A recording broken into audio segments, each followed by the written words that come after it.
Hello, gamers, and welcome to episode 473 of the Super Ultra Podcast Arcade for October 27th, 2024. I'm one of your hosts, Daniel Nicholson, and with me is my co-host, Dominic Stallworth. What's been going on, Dominic? Man, there's been a lot going on, man. It's been like 3 weeks, almost a month since we last did a podcast. So October's almost over. Finally getting my weather, man. This is my weather right here. Cold mornings, nice, okay, warm afternoons, but not hot. Been all right. Yeah. I love it, man. I was like, praise Jesus. Like it's finally over. It's finally over. And I was like, yeah, thank God we got through that hellhole. But yeah, man. So I was gonna get right into it. Like for sports, let's start with baseball. So now we're in the World Series.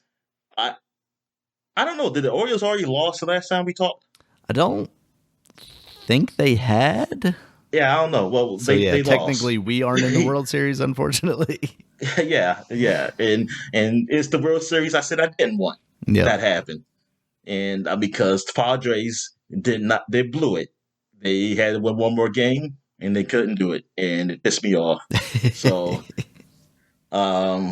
So, I mean, that was in the divisional round, but still, I thought freaking Dodgers was going to be kicked out then.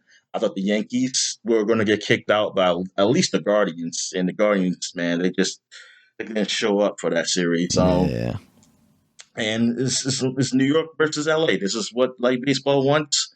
Like, I mean, this is good for baseball. Like people say, it's like I don't give a damn. Like that. Like I don't get no money for them because it's good for them. Like I don't want to see those teams. It's like a lot of people say. Like it's like these are two teams I hate. Like you got people now. There's some people who like Boston fans are like, yeah, they don't like the Dodgers either, but they hate Yankees, so they're going to say I'd rather for the Dodgers to win. And then you got people who are like the Giants and the Padres or other teams in the National League, or people who are in New York who have either they're old New Yorkers who were there when the Dodgers left. Those people still out there. And and I mean, what was it, 1958? I forget. I don't know. I was just about to look it up. But then then there's people who were descendants from those people, so they were raised on that. That's a life I don't know, because my parents never raised me to like what they like. Yeah. They never done that. So when I always hear those stories of like, hey, you gotta teach your kid to do this, to like this team, I was like, oh, my dad and mom, I just chose. They never put it on me to like what they like, because I don't like the teams they like. Yeah. Like my mom, like she a Cowboy fan. My dad was a Raiders and Packers fan, and they were my favorite teams. Mm. So yeah, it was never. I mean, I liked what my brother liked. He didn't force me like the Redskins. I just liked them because he liked them. Yeah. But yeah, but thing is, that's what they did. So they put it on them to like the Dodgers, dislike the Dodgers, hate them for moving. But now it's like that's what New Yorker said. He said, "God dang it!" He said, "I'm gonna root for I need the Dodgers to lose." It said then the guy was like, "Wow, so why the Dodgers?" I said, "Like, because I just hate. It's like I hate the Dodgers." I said, "But why the Yankees?" Because he's a Mets fan. He said, "But see, the Yankees, you in New York, you want to be with those guys." He said, "But my team wasn't really expected to go as far as they went, because Mets lost to the Dodgers in the semifinals, well, the American National League Championship, and Mets weren't even picked to probably make the playoffs, maybe, because how disappointing they were last year. They actually really did pretty good, even though they got if you look at their roster as far as money, they spend a lot, but that's the thing. That was the problem. It's like not the problem, but that was the disappointment, was that last year they didn't do nothing, so people just thought they still weren't going to do nothing, and they did all like they did. So that was his reasoning. Like he just said, "Oh, I hate Ohtani and stuff like that." I was like, "Wait a minute, why you hate Ohtani though?" It was like, honestly, I mean, you don't hate Ohtani. Well, here's what. Well, like the reasoning for me would be, I mean, I don't dislike Ohtani. I just dislike he's on the Dodgers. I really wish he was on the team. It was like the Angels is like a team. I don't mind that. Yeah. I was like, hey, yeah. I mean, I don't mind them winning. I mean, I want the Angels to win before, but they had Trout. Because I thought Trout was a great player, but we just can't really see him on the East Coast because the games come on too late. And then they don't make the freaking playoffs. So, I mean, it's good for baseball. Yes, Ohtani is in the playoffs now. He's just on a team that is like the LA Dodgers. It's like, come on, man. That's the big money market team. It's like, come on. They've been trying to buy their World Series for years, and the only one they got was a COVID championship. And so I was like, I was like, I don't want them, and I definitely didn't want to go to the Yankees. That's the thing. It's like the Yankees got Judge, and then now the Dodgers got Shohei Ohtani, the two best players in the league. Now Judge, he was actually, I think they actually drafted him. So, but I just like, how lucky are they? They got Judge. I said, goddamn Yankees. I was like, so that's why I definitely want Shohei Ohtani to go to another big market team. Yeah. Or I want at least a medium market. I was like, at least, I don't care. It could have been Philly. Could have been Chicago, one of the Chicago teams, both like the Cubs. It could have been, I'm trying to think of another semi-market. St. Louis is pretty big because of the history. But I know that he's Japanese. It's going to have to be on the coast either way. And even if it's the East Coast, it's like it's going to have to be New York. So I'm kind of hoping the Mets. I was really hoping the Mets said this was going to be New York because just someplace where it's Japanese people, there can be a lot more Asians, Japanese guys to see the games. And I was really hoping Giants though. Like I was praying like San Francisco, go to San Francisco. I was like don't go to don't stay in LA. But yeah, that's unfortunate. But as of this podcast, the Dodgers are up 2-0 on the Yankees. I guess it's really because I don't hate the Yankees like I used to, but I still want both of them to lose. And it's just that it just can't happen. So I was telling my friend, I was like, I just hope they I hope it's just a whole bunch of chaos that happens. Like it's some brawls happen, and then stuff both happens. teams just get disqualified because it turns into a violent riot between the two of them. But no, it's going to be a winner. But it's just that it become almost tainted. Like it would be talked about in such negativity, not as a positive World Series, and also because the game winning run is like by an error or something. Like it's just disappointing. And then I just wanted to be just chaos basically.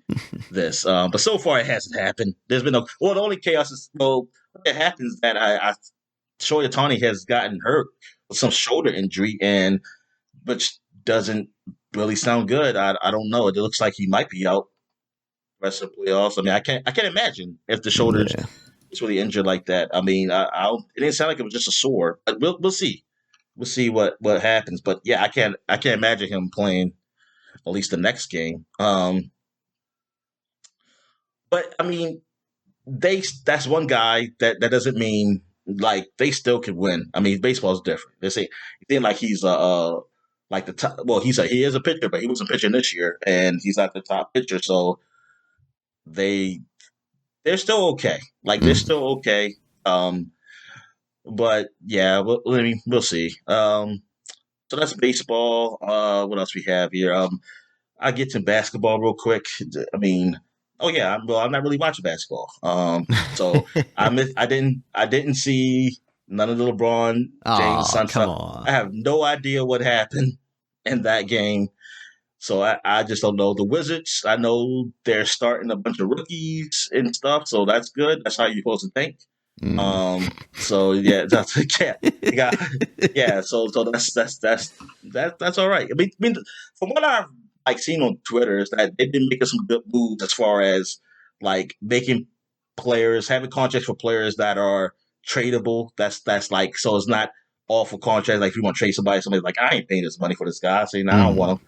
So it's like they're making some moves that really build up. And I think it was one guy said, a reporter, the guy's been reporting for like years, decades. Like he's a dinosaur basically. Right. I remember him telling a story about how he was doing some undercover reporting, game reporting on some type of old mob or something. But anyway, he's like he was talking about how this is the first time he ever heard like management of a team. Like most teams, they say they're rebuilding. This management said they're deconstructing. He's like, I ain't never heard of that before. Say deconstructing, and he was like, I didn't think it was that hard to deconstruct. No, I thought he just had to suck to deconstruct. But yeah, they said that they say deconstructing, so that should be interesting. I was like, yeah, I never heard that either. I was like, oh god, they're in the Wizards. Um, what else? What else happened? Oh, now we'll talk about football. So football, bam. My team is doing great. Even though we lost to the Ravens, but we look good during the Ravens game. Quarterback is now the quarterback. He's been doing good, but unfortunately, he got hurt last game. As of this podcast, they're about to play the Bears today. I don't know if he's playing this game. A lot of people are saying like even if he's not really, even if he's like 70%, some people say like he shouldn't play because why risk it? It's not that important. This is your future. And I mean, it sucks, but yeah, I wouldn't risk it either. Like, it sucks because this is supposed to be a big game. This is like the draft pick number 1 versus draft pick number 2. Caleb Williams on the Bears. He's the first pick of the draft. Oh, wow. Okay. So it was like them playing against each other. It was, oh man, I mean, they already got it set up for like the game of the week on CBS. But unfortunately, we'll see. But even still, I mean, we got Mariota, our backup, who did look good, even though it was a horrible team in Carolina.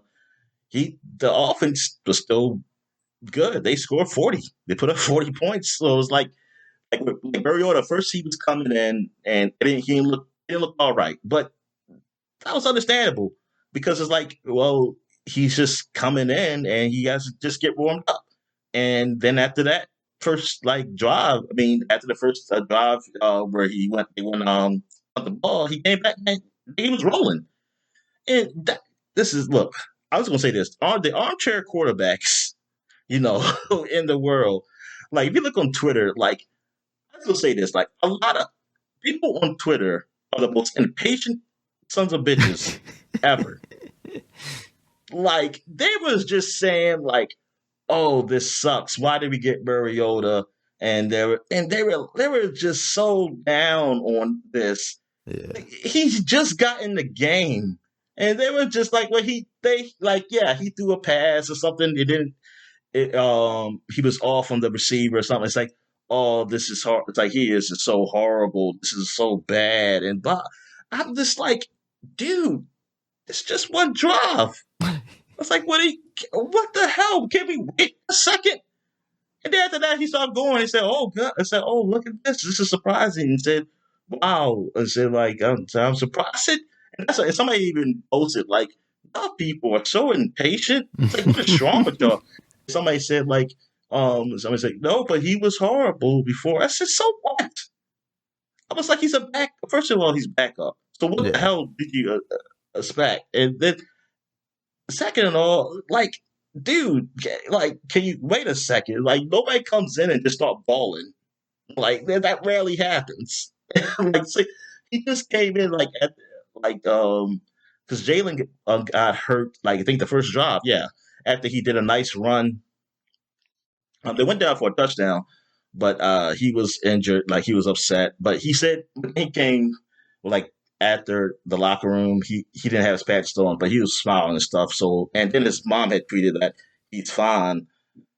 So it seemed like okay, it's not serious. Like it's like oh man, like season-ending injury or something like that. Yeah. So yeah, I don't know about this week though. But yeah, I mean, but that's how they are. It's how people on Twitter are. Because I remember, like, it's like this girl who I follow. She's an Orioles / Ravens fan.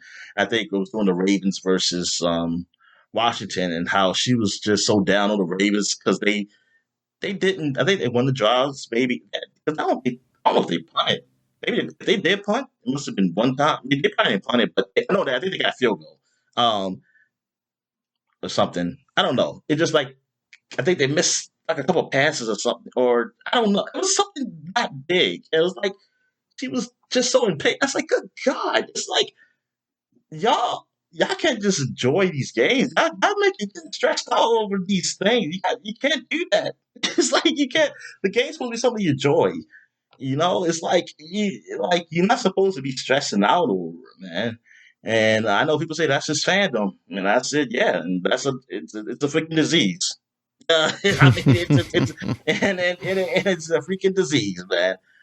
Um, but yeah, but it's NFL season's been pretty good.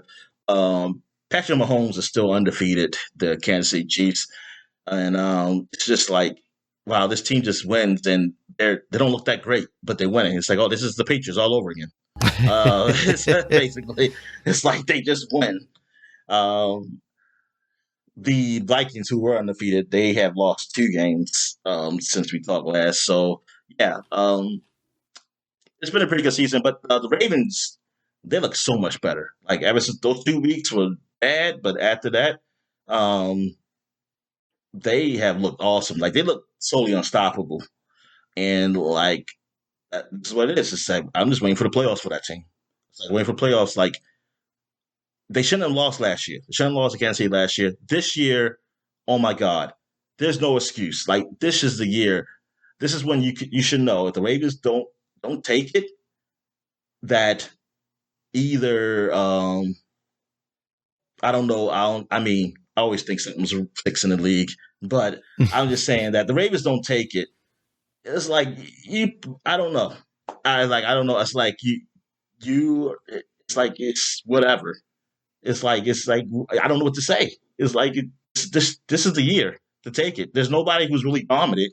You're the most dominant looking team. You're not this. Even though Kansas City's undefeated, you faced Kansas City the first game of the season. Both of y'all look bad in that game. Like both teams look bad. Like because neither team played in no preseason. I mean, they played their starters really in the preseason, so they were both freaking rusty. And the Kansas City just came out and won, and they were the home team. So it was like, you know what? Yeah, fine. Like, but but now, like I would think, like you got no excuses, man. Y'all should beat Kansas City. Like this is it. Like y'all the best. Y'all the best looking team out there.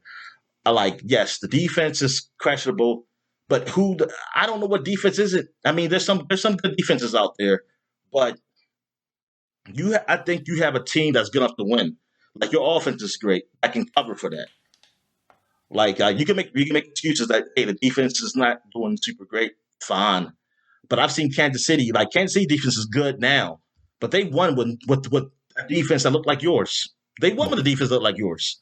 So there's no, and then the way you got your quarterback and then the running back you got, man, dude, come on. And like your receivers are great. I mean, does like and they're like doing awesome. It's like yeah, it's Ravens. Like this is theirs to lose. This is there to lose. Like I don't blame Ravens fans for being a little angry or something if they lose. Like it's sad because yeah, there's no excuse to not because you should have won last year, but this year I think it should be Ravens. Um, what else is there? That's it. Really. I mean, I'm joining because my team is actually looking pretty well, and looks like we are favored to win the division because our division it doesn't really look that great. I think the Eagles are the only like team that looks kind of average. But no, they got a coach that fusses with their own fans, man. So like, he was young because after they won a game, he was yelling at the fans because the fans were calling for him to be fired and stuff. But that's Philadelphia. But you still don't go to the fans and yell at them. It's like this dude's crazy. So I don't like yeah. Well, we'll see how the season goes, but yeah, like, NFL is great. So wrestling. So what's going on in wrestling? Um, I guess I'll talk a little bit about it. They're starting to ramp back up kind of the bloodline stuff in WWE. As of this last Raw, we saw Jimmy and Jay, the Usos, kind of reunited after Jay has lost his title the previous week. He was the Intercontinental Champion for a couple of weeks, and then he lost it back to Braun Breaker, who he had beat for it. That's all leading into like Survivor Series where they'll do war games again, and that'll be basically like teams of 5 against each other in two cages, 2 rings next to each other, 2 cages, or well, 1 big cage around them. And that'll probably be Roman and Jimmy and Jay and potentially even Cody. And some are speculating Sami Zayn also. Where's this taking place at? I'm not totally sure where War Games is going to be this year. What's the first event that's going to happen to that new Clippers arena? Because I didn't even know the Clippers had a new arena. I didn't either. That's how out of loop I was in basketball. My friends said they've been advertising, but then it's like, well, I don't really. Oh, you know what? The Intuit Dome, I have definitely heard some talk related to WWE and Intuit Dome. So let's see, Intuit Dome, WWE. Yeah. Because I saw it. It actually looked nice. Oh, the first Raw on Netflix is supposed to be from the Intuit Dome. Oh, okay. What date is that? What is that? January 6th, I think. Yes, January 6th. So January, the anniversary. There we go. It's going to be an eventful day, Dominic. It's going to be quite the eventful day. What day is that? It's Monday, right? Yeah, that'll be a Monday. Yeah. I wonder when's the ceremony supposed to take place next year too. The new president. Yeah. But anyway, that's awesome. That is so awesome. How will WWE fans decide which one they go to, Dominic? That's on 2 exact opposite coasts. It really is. It's like, oh man, I want to go to the anniversary of the greatest day in American history, or I gotta see all the first Netflix wrestling events. What do I do? But that you get a little light treason in during the day, and then take a private jet out to California. The arena has these nice stands on one end of the court where the opposing team would be in the second half. Because it looks more like a college type of stands, and it's like they say you're not allowed to wear any apparel of the opposing team if this part like that. That's the rule. So because I was thinking like basically they're trying to say like no opposing fans can sit here, but I was like, hey, but I could just come in with Clippers gear and still be yelling, from the team. So, but they said like no opposing fans can wear this because in colleges they have that. They have places where you cannot wear opposing gear in the section. So they try to build atmosphere, and in the first game, I think people said it was cool. Even though Clippers still lost the game, but it was cool seeing that. And said the place looked nice. I kind of look at it. I'm trying to find like this place looks both gigantic and kind of small at the same time. Well, it's an arena. Yeah, I mean, arenas can be so, but yeah. I know what you mean, though. Yeah, it's just it's these renders that they've got on their website because they're showing like the home court advantage area, and the way that looks, it looks kind of small, even though it does go up and back a lot. But then you look at it from the side, and it's like, oh my God, these people are going up like it's the Alps. Like that's a steep arena. Yeah, that's what I'm saying. Yeah, it's steep. Well, yeah, definitely. Well, that part is definitely steep. Made steep though. Yeah. But yeah, it looks nice, and darn. I mean, this is also for the Olympics. They said that basketball was going to play in that arena. Also. The outside of it looks very nice too.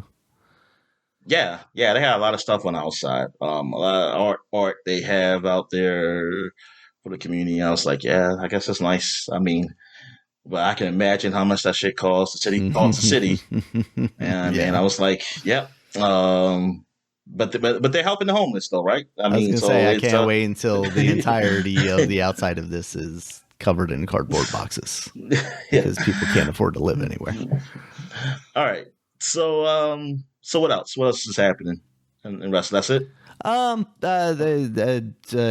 AEW, they're kind of doing this like NWO angle almost, where Moxley beat Bryan Danielson at the pay-per-view for the title. So Bryan Danielson is retired from full-time They choked him out with a plastic bag yet again, so that man's just basically dead at this point. And they're just kind of running roughshod over like these lower mid-tier kind of card guys right now. It's all guys that are like kind of on the verge of they need an opportunity to get into the top card. And I think that's part of what this angle is going for, is to try and elevate some of these teams. Because right now you really do have a lot of these kind of almost veterans at this point, you would call them, at the top of the card. Like the Young Bucks have the tag team titles, and it's very possible that the younger team of Private Party will eventually take those off of them. Even though right now they're not like intrinsically tied into this like NWO style angle. And I say that because like John Moxley is basically saying like, I'm going to try and tear this company down and build it back up in my visage, because like, I think all you guys are weak and you're partying and you're celebrating even when you don't win and stuff like that. And he's trying to get them back to a more hardcore mentality. There was a lot of speculation that Shane McMahon might be coming in. I think I previously talked about that, and maybe would have been like the head of this takeover kind of thing. That has not happened as of yet. I think to some level that would have been interesting from kind of a shock value standpoint, the same way that like Hogan turning on WCW and being the face of that would have been, because like John Moxley has always been, he's been like the face of the company. He's always been the like, oh, if something goes wrong, break glass, get this guy in there and he wins the championship. He's just reliable in that way. But he's never been like the biggest baby face in the company. He's always been this kind of a tweener guy, a guy that even when he's good, he's got an attitude. And I'm not totally sure that they have anybody in that company right now that if they turned them like that would get that same level of kind of surprise or shock. So like to me, bringing Shane in could have been kind of interesting, but it all really would have depended on how he's used.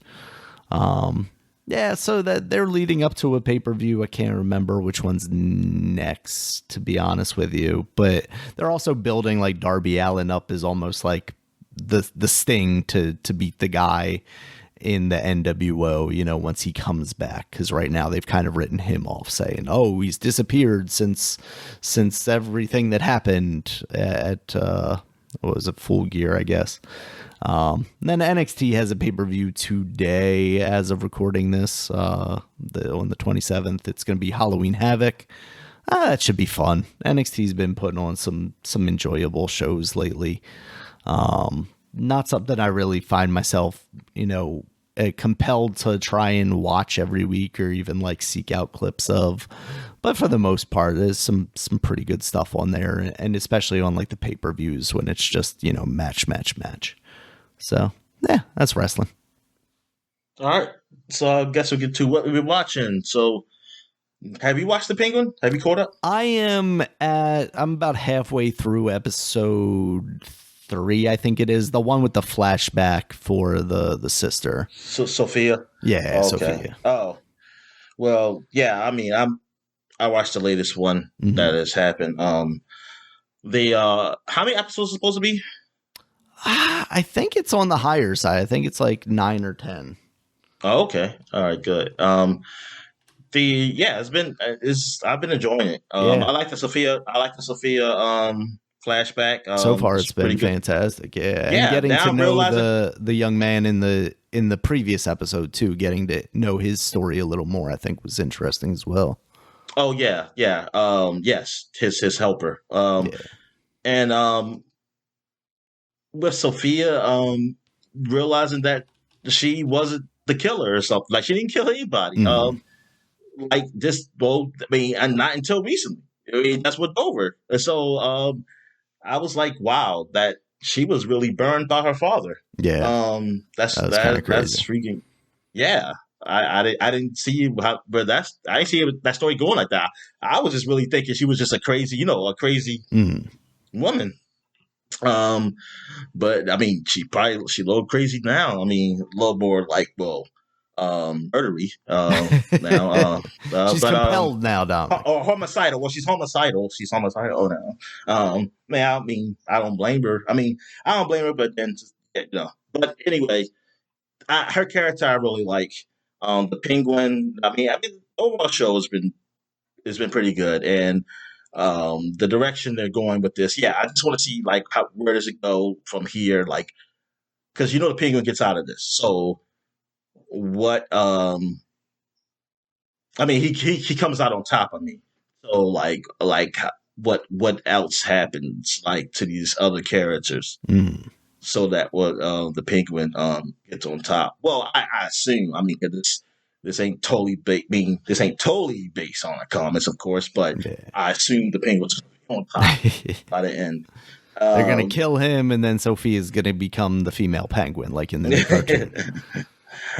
But yeah, I really like this. I really like this show. They done a really good job with it so far. Like, yeah, I'm impressed. I'm actually a little impressed by it. I can't think. I don't know if I watch anything. Oh yeah, Tulsa King. So Tulsa King that's been coming on Paramount. I want to say, and Paramount Plus, and that is what's this Sylvester Stallone playing as an Italian mobster, which is probably his first time in all his career. He has not played to the stereotype, which is of the Italian mob stereotype anyway. Yeah. He played the Italian boxer stereotype. But anyway, but no, yeah. So it's. I just watched the first episode of it. It's on season 2 now. So, but it's funny. It's like it's not what I thought. I thought it was gonna be something that's taken serious like Sopranos. I was like, let's see how this goes. But no, it's a little more light. It's like lighthearted Sopranos. It's like maybe like a slightly dark comedy, somewhat. Even though I also didn't see a lot of killing. I'm trying to think. I don't think I see anybody die in the first episode, honestly. Yeah. The first episode, I don't think anybody dies. He just gets out of prison. He's been there for 25 years. He took the hit for his boss and the boss's son, apparently. So, like, he took the hit for the killing. So, some killings that must have happened. Like, he didn't do it, but he did it for the family. Mm-hmm. And then they basically treated what they did for a gift when he got out was tell him to go to Tulsa and start something there. And he was pissed off, basically. He's like, I did all this for the family, and y'all telling me to go to this middle of nowhere to do something. So he goes there, and then I remember he was asking the guy, like, who runs this town? The guy was like, who runs? What do you mean run? Like, who's the gang? It's like, what gang is something here? It's like, there ain't nothing here. It's like, ain't no gang.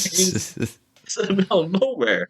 It's like, so basically, like, his were taken out. It's like how he goes to a dispensary and basically ask him, like, how this works. How do you run this? He said, oh, we just like the guy was telling him different weeds and stuff. So yeah, but like the money and stuff like that, like it says all legal. So but he just basically said like, yeah, it's legal by the states, but the federal government can come and just take it or something like that. And then he basically says like he'll take 20% of the profit and for protection. So yes, yeah, like for protection, and it's like, well, protection from what? I said, and then what they said, he's like, the only guy who's been threatening is you. It is funny. I like me so far. I liked it. So I'm gonna watch some more episodes. Yeah, I'm surprised what it exactly is. Yeah, yeah. But Sylvester Stallone, he was yeah. I just like how he got off the plane.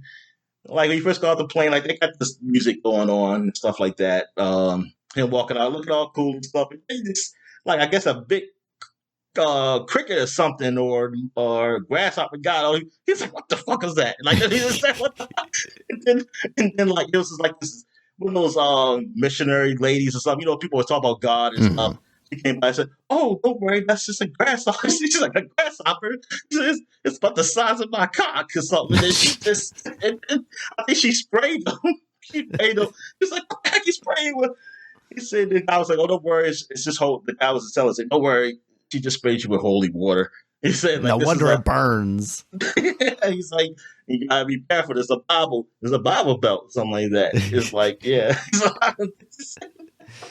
Jeez. It was that was funny. All right. So I guess we get to what we're playing. So what you been playing?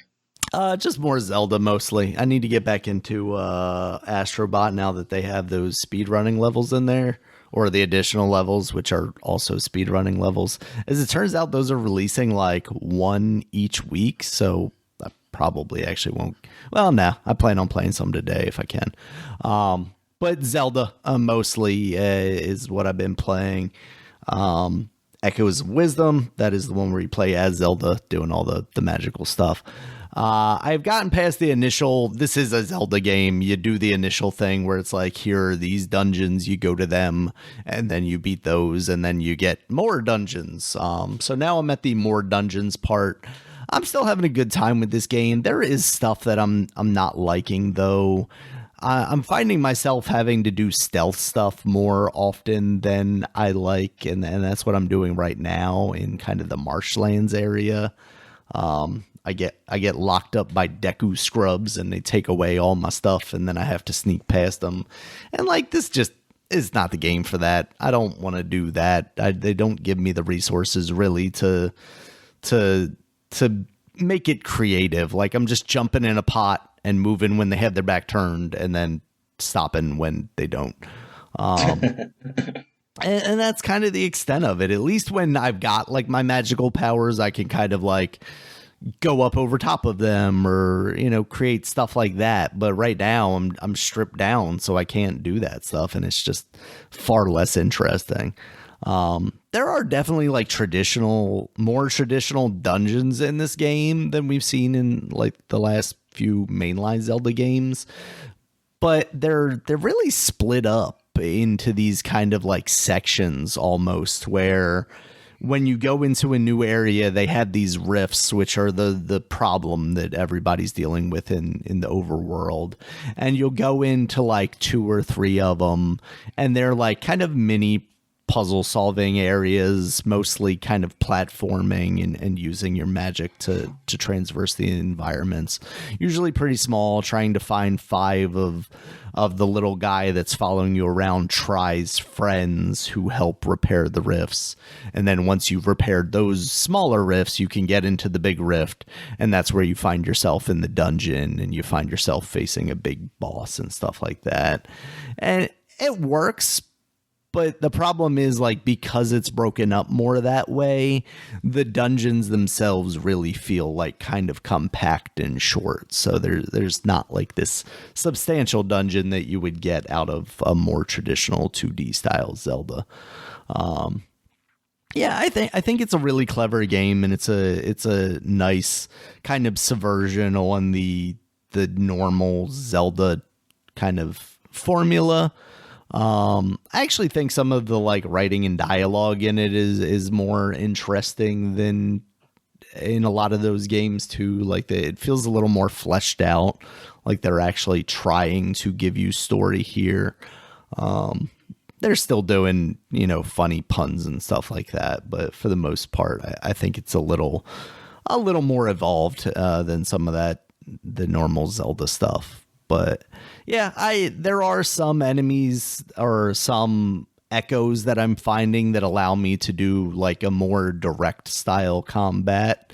Once I got those like cactuses that electrocute you, like if I just throw them out immediately, they're immediately attacking the enemies. Whereas like if I throw out one of these knights or one of these like stealthos or something like that, they're always like, just like the AI, they're like always delayed. It's like, it's not as soon as I see them, it's on sight or anything like that. It's like, oh, I'm gonna shimmy up to them, I'm gonna get close, I'm gonna pull back my sword, and like by the time they do all that, they're already getting attacked and getting knocked out. So it's like, oh, now I gotta figure out a different way to fight these guys.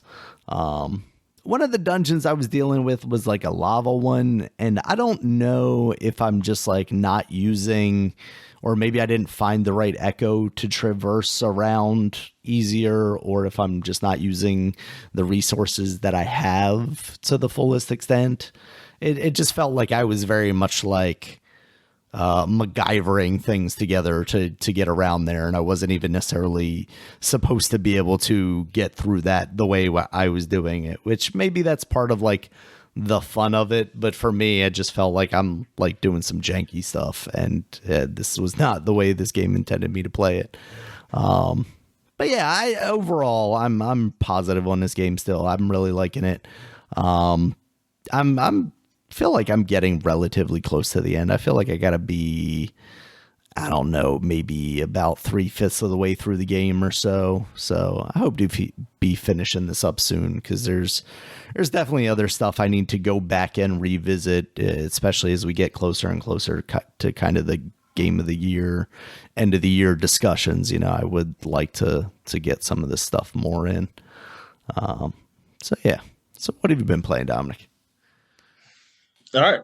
So I've been playing. Okay. Gotta find where I'm at here. All right. Yeah. So I've been playing a lot of games. I mean, it's been 3 weeks and kind of fun. Just because I took a break from Trails. I went back to playing Trails. What is it called? The Trails Through Daybreak, I think it's called. And like just to finish up. Well, actually, I still didn't technically finish the chapter, but I'm thinking closer to the end of the chapter. And yeah, I think I still have a good amount of game, some hours left to play in that game. I'm close to the end, but still a lot of stuff to do. But story wise, it's pretty good. With that, but not really much to say as far as gameplay, anything different. I have played that new RPG Metaphor. Yeah. And it has a subtitle, but I don't remember what it was. Refantazio. Well, yeah. Let's just keep it a metaphor then, because like, what the fuck? I mean, so I played some of that. I'm kind of in the. I finished like the prologue. I guess it was a prologue, but I finished that. I'm kind of like into after the second boss there, like of the story, and still not. I'm still at a point where I'm still not fully understand. Like, I know what's going on, but they're not giving you purposely, like not giving you all the information of this world, because the enemies you fight are called humans. Yeah, and I'm like, they don't look like me. But I'm thinking like there's something's going to be connected to this, that maybe this is like another world. I don't know. I mean, I think it is, or another dimension and things like that, because they talk about how that there is a world. They said, oh, this world that they live in, because there's a lot of someone like prejudices, and like there's different types of people here. Like, yeah, these people, I mean, they got names. I don't remember them though. They got people with horns. People who basically are elves, knife eaters. Then you have people that look like fairies, basically, because they got dog-like ears or cat-like ears or whatever. And then you got people who look just like normal humans. And those are the lowest, though, of them. It's the lowest population. But basically, the elvish people and the horn people are like the biggest population, and they're the ones, they sort of look down on everyone else. And it's like, it's also a class system and things of that nature. But there's a book that you got that's supposed to be a book that is banned. So it's a book about how there's a world where everyone's the same and there's no prejudices. And it's like, it looks like our world, in which I'm thinking like, oh, it must be a different. Maybe said that's not even our world. I said, I don't know what the hell this world is. This definitely is a fantasy. but it looks like all real though. It's like it's no prejudice as far as like species, but Yeah. there's the subgroups. So it's so I'm like, okay, I wonder how, like, where's the story go and like what's going on here. So I'm still at the very beginning part of it, but gameplay wise, it's definitely feels like a Persona type of game. Um, as far as like the combat, and you have these things which comes out of you that they call it something different, but it's almost like, hey, this Persona, it's a Persona basically. Um, so that's interesting, and I don't mind. I don't care. I mean, but it doesn't like they have things like that. That seems like Persona, but like the overall story and everything, like how the game kind of flows, it doesn't feel like a Persona game like that. Like it has those like those mechanics that's like Persona, and even the whole whatever the thing that comes out of you like Persona, but other than that, like the setting and things like that, because it's like a fantasy world setting and things like it's different than how Persona's set up. Persona's set up in like, because I don't know, it's set up in like days, like, oh, you got some tasks to do, because I haven't done things like that like in Persona games, so it's definitely different for that. It feels like a more traditional, more traditional as in current JRPGs. Um, but yeah, it seems all right so far. Still at the very beginning, so I'll see how it is playing some more of it. But yeah, so far, I mean, they with the whole theme, I mean, like the setting and stuff, and the whole mystery behind the world. That's what's really keeping me going. What else have I played? I played some older games. Like I played the Ghostbusters game, Ghostbusters Remastered. I played that a few years ago because it came out, and it was free on Epic Store, so I just played that Yeah. one again. Because I was like, hey, it's Halloween. Let me play something that's kind of spooky themed, but not really too spooky. Yeah. Even though it does have a little jump scares that come happen. But yeah, I was playing through that a bit, man, and I'm surprised. I was just, actually, I'm not surprised, but I wish they would do another game like this. Like, it don't have to be these characters, or they can get some of the voices. I don't care. They can do it based off the cartoon. Shit, like just do it. Like, just have like a Ghostbusters game, man. Like, well, they do got the multiplayer game, which is, I think it's just came out on PlayStation Plus or something like that. I think you can play it. Um, but I want a new single player Ghostbusters game, and it could be like Gears co-op. This one wasn't co-op. Uh, I'm surprised. Well, I'm not. Yeah, like I said, I'm not surprised. I mean, they did have a VR thing.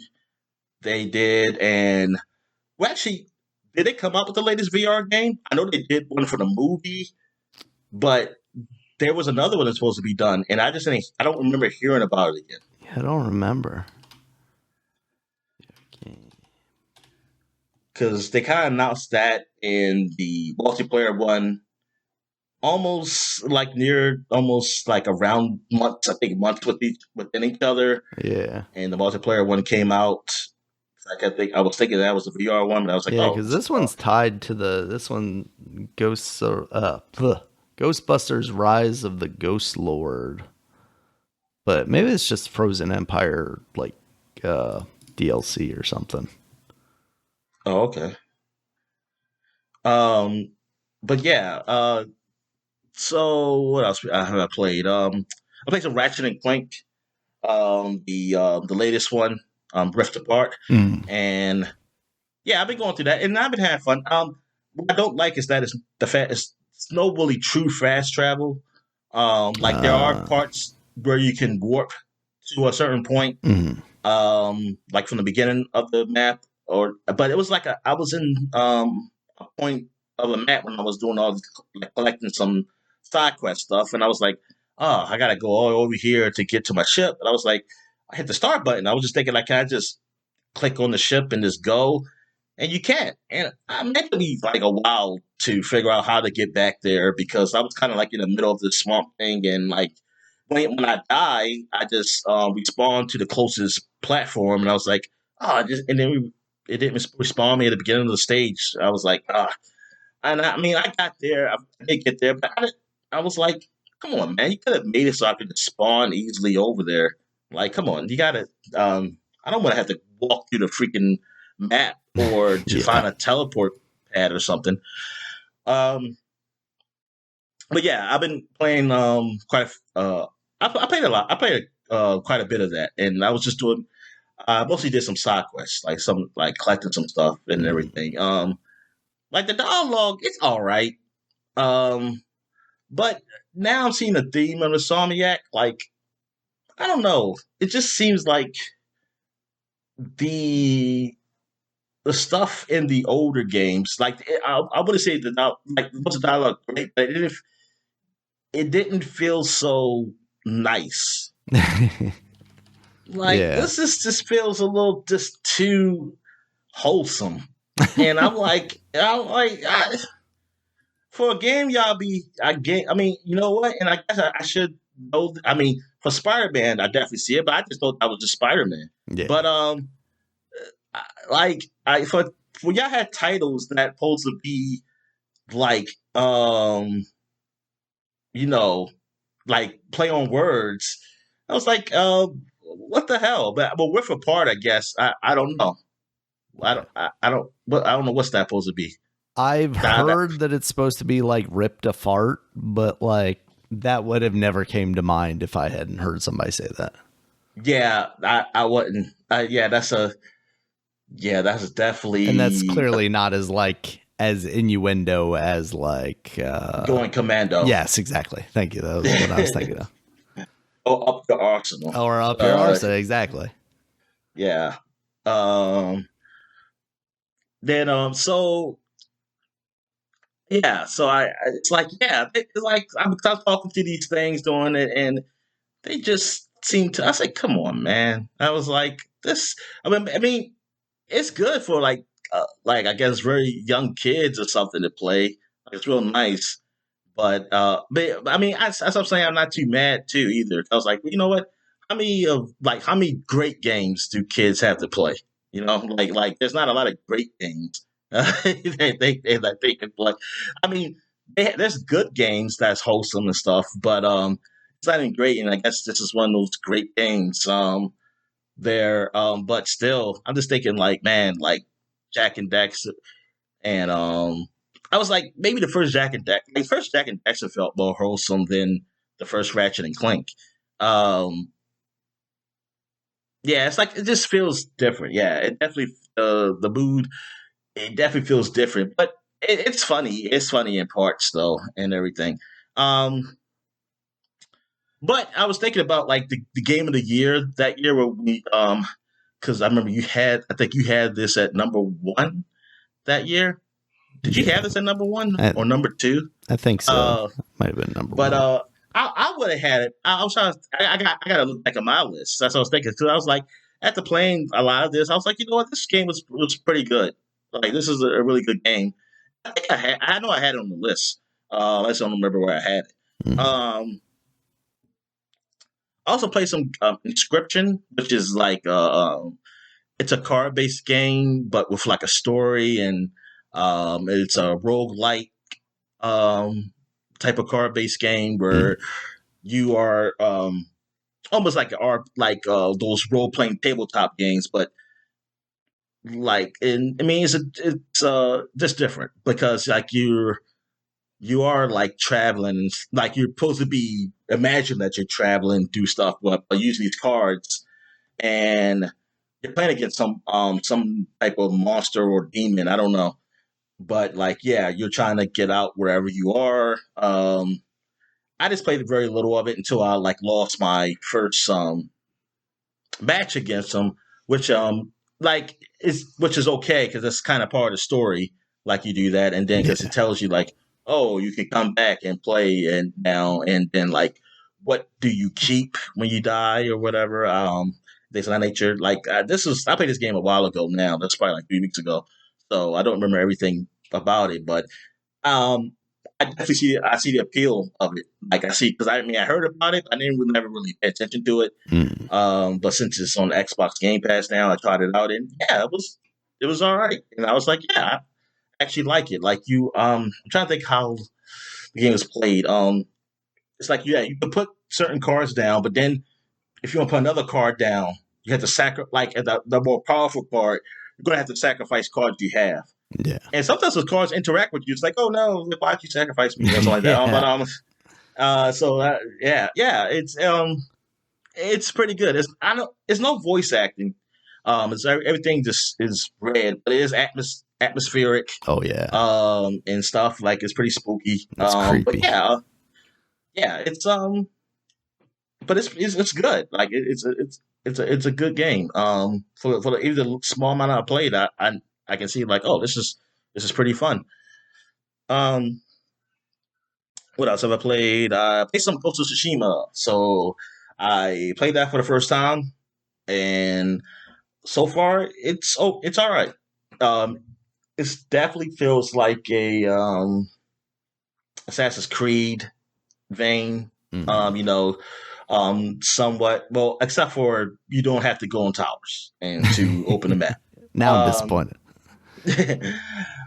But the look of the game, because this is kind of the PlayStation 5 enhanced version graphically, so it looks pretty good.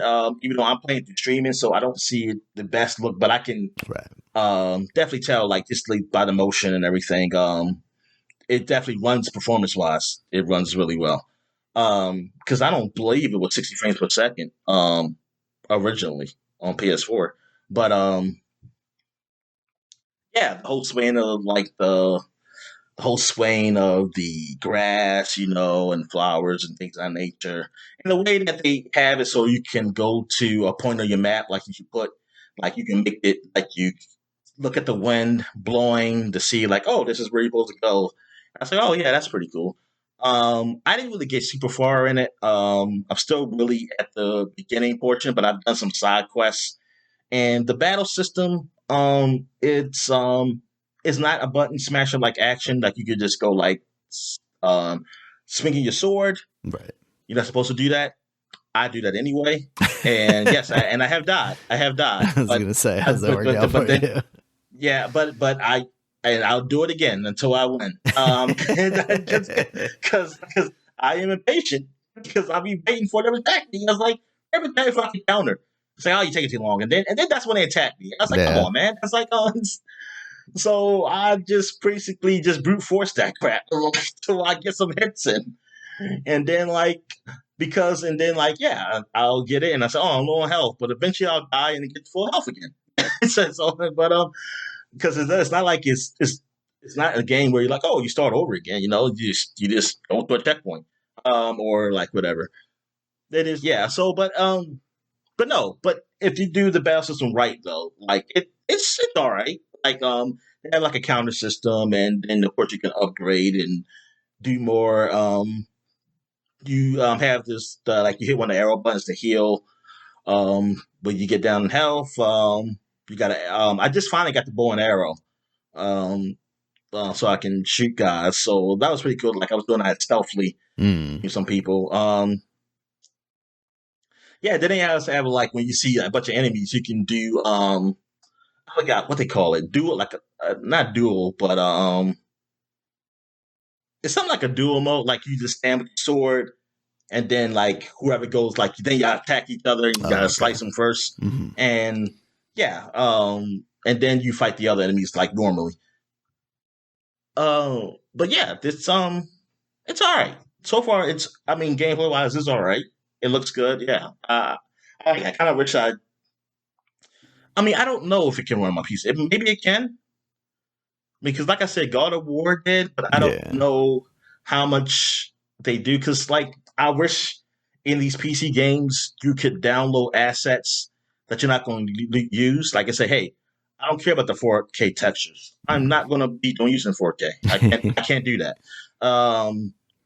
Yeah, I wish they would have things like that so I can, and then just test it out on how it can run. Because I would love to do it on PC and play with cheats. That's what I really want. But it's fine so far. But like I said, I'm still at the beginning. So story wise, it's okay. I always heard that the story is just that it's a little. Some people like small complaints about the story, like. like it's a little too serious. Like there's really nothing. Yeah, it's like it's nothing comical at all. Like no comedy at all. Like I understand like a story is serious, but like it's just like it's over overtly like very serious. That's what I've heard about this game. So I'm curious if that's a problem. Like going through this game, um, like the tone of like God of War. Yeah, it's serious, but you have those moments. That's like those nice moments with the sun and stuff, or the sun does something that's funny, or even him. They said, "Oh, that's funny." Like I think somebody said, "You really don't get that in this game." And I was like, "Oh." I'll see if that's like if that's an issue or not. Because I mean, it all depends. What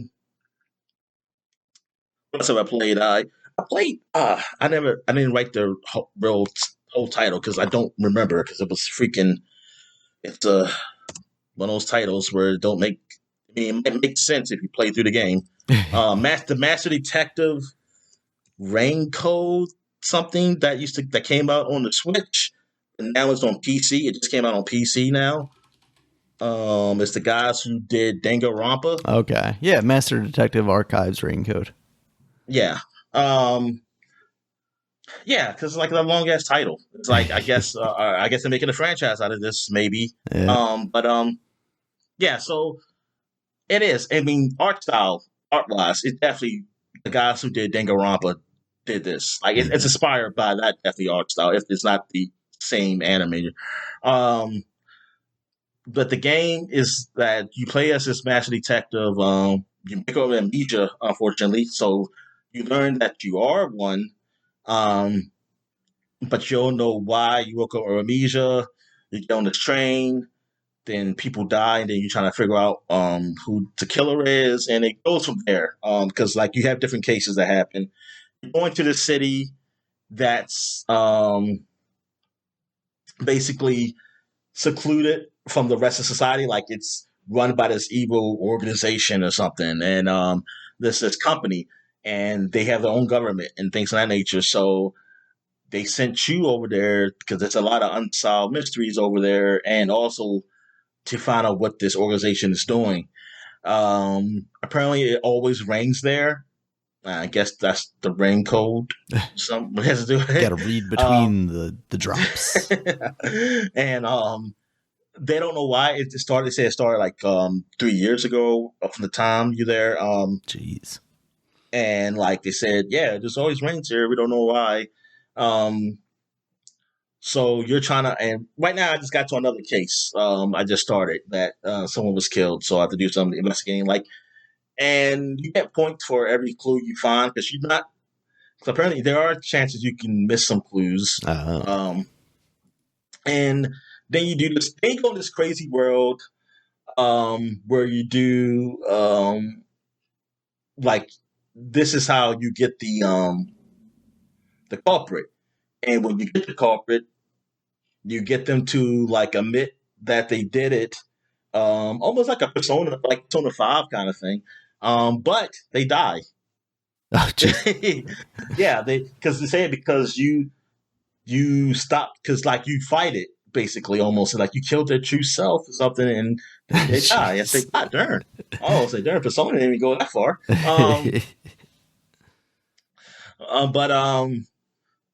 And then you have this friendly ghost. Like this ghost is with you. Apparently, because they said the reason why you're having me is just because you made a deal with her. She's something they call her, and you made a deal with her, but the deal is that you lose your memories, but you get to use this power and stuff that she has.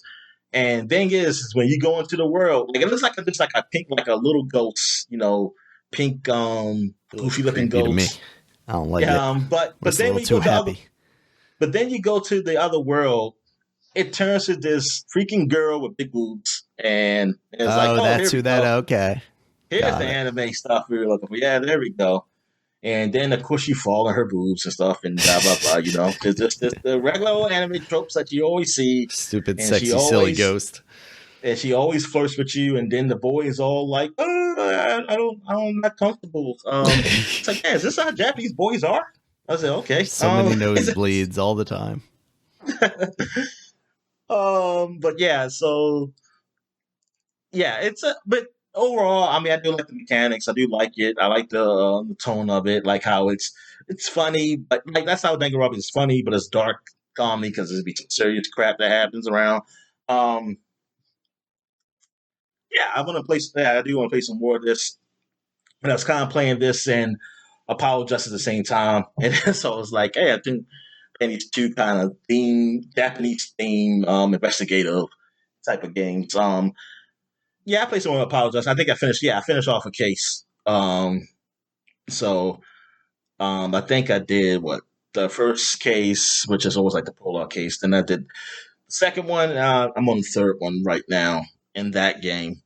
I mean, it's fine. I mean, it's just a redone of the original Apollo game. So the only difference is that I'm not using the DS like actually blowing into it where you like blow stuff off or like having it right on screen because I'm doing it on the PC. Um, yeah, I'm really curious to see how they do the 3DS games that came out, like how they look. Um, but yeah, so far, I mean, it's all right. Apologize, though. I always like the Phoenix Wright's one better than that. I will say I like Apollo Justice's music better. I like it. I think the music's better in this game. What else have I played? I played some. Oh yeah, because I was playing some ARA. That's the Civilization like game. Mhm. So I've been going through that. And then I said, I want to see what's the difference between that and Civ 7. So I loaded up Civ 7 and played a bit of that too. I actually like finished the scenario, and I actually won without killing a bunch of people. I mean, only person for a war against was because they started, and I finished it because they was like first they said like, oh, we give up. I said no, no. It was like uh, plus I wanted one of the cities because they was near the coast. I say I want that city anyway. Now you gave me an excuse. Not giving you the opportunity. I say I don't feel bad about taking it over now because you started a war with me. But I won the overall game from was it Culture? I think Culture. My Culture was big. Yeah, I was like, yeah, man, I was really caught, man. It's easy when you perform genocide on every other culture. I had a lot of theaters. I had a lot of artwork that happened and stuff. So I was like, and yeah, man, I was like. And then I had more wonders, like a bit more wonders. Wonders are like the pyramids of Giza, like you build them first, or like anything like the seven wonders of the ancient world stuff. Things are like around something like that. Like I did Stonehenge, the pyramids. I'm trying to think what else did I do. I think I did the Hagen Gardens of Babylon too. Did you ever get to do WWE's China, the eighth wonder of the world? Yeah. All right. So, but yeah, now I can compare it to ARA. Like, I see the differences now. Like, I said, okay, because ARA, you have districts. Like, you don't really have districts in the same way in Civilization. I said 7. I mean 6. 7 is the newest game that hasn't come out yet.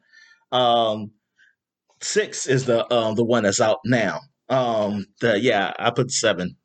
I got that ahead of time. Pre-release, Dominic. Don't tell people. Yeah. You signed an NDA. But yeah, Civ 6. Yeah, I'm sure some people got. I mean, they were showing a lot of. I mean, I was watching some of those videos when they were just showing a whole lot of it. But Civ 6, like they have like you can build an entertainment district and or like an some other theme districts like military, education, and things of that nature. But in this, it's like each thing you build, like a farm, like either a farm section that's its own kind of area. If you do something with animals, like with horses, that's its own kind of area. And you can kind of manage even those. Like it goes a little deeper. Like, hey, you want more production from this farm? you have to go invent a plow, and then you invent equipment, but you gotta equip those things. It doesn't just automatically go to them. So you gotta say, oh yeah, I want them to have a plow. So I'll go to this farm and do it. So it's a whole lot deeper. It goes a little deeper than what Civ 6 has done. Mm. Now, does that make it more fun? That's all depends. And so, but yeah, because I'm noticing that I'm managing more on my turns than I ever did on Civ 7. I mean Civ 6. So I but I I mean I become okay with that. I'm like I don't hate it. It's just it's done differently. Also the battle system is different. It's like I think you fight in one go. While Civ, you keep going, they have health. This is like you'll see who wins from the first battle. I think the first fight or whatever. So that goes faster. Also, I like how you can stack your army. So I can have an army because in Civ you can't stack your archers or whatever time period you're in because the archers turn to gunmen at a certain point or something. You got to upgrade them. Yeah. You can't stack them with like regular soldiers with swords. They're separate. While in ARA, you can you put them together. So it's like, oh, this is your whole army. Like this is like your group of men or women that are going to like you can stack them up. So it's like, hey, this is how many people are in this army, and mixed in, and they kind of balance it out like what you can do if you fight against this group. So I was like, okay, that's cool. So yeah, it's like little differences, but overall they all have the same thing. I just find it funny because they have the same thing with their leaders, looking really goofy. Yeah. And they have the same thing of wonders. So it's like, yeah, you got one. I mean, like, do they have the same leaders too? Basically, some of them are. Okay. I mean, some of them are. But that was like that for some other games too that have done something similar. Yeah, I mean, if you're going to do that, you're going to only know so many leaders from certain areas. Yeah, they still nobody's done Hitler for Germany though. Nobody wants to weird do that one.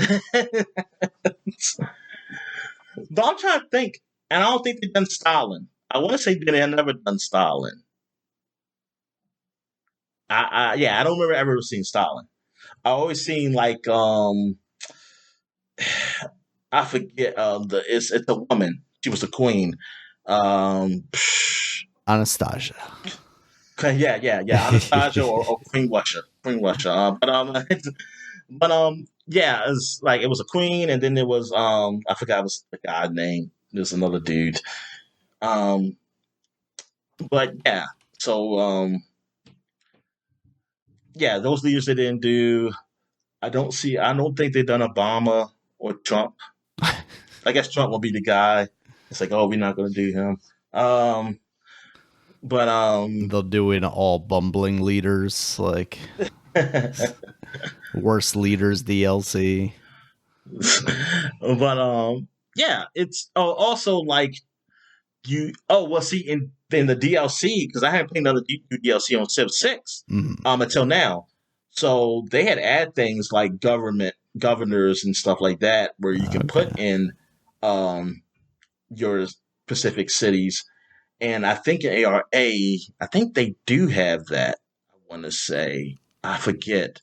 But yeah, because that was something new. Also in Civ 6, in DLC only though, have environmental stuff that happens, which I didn't see in ARA.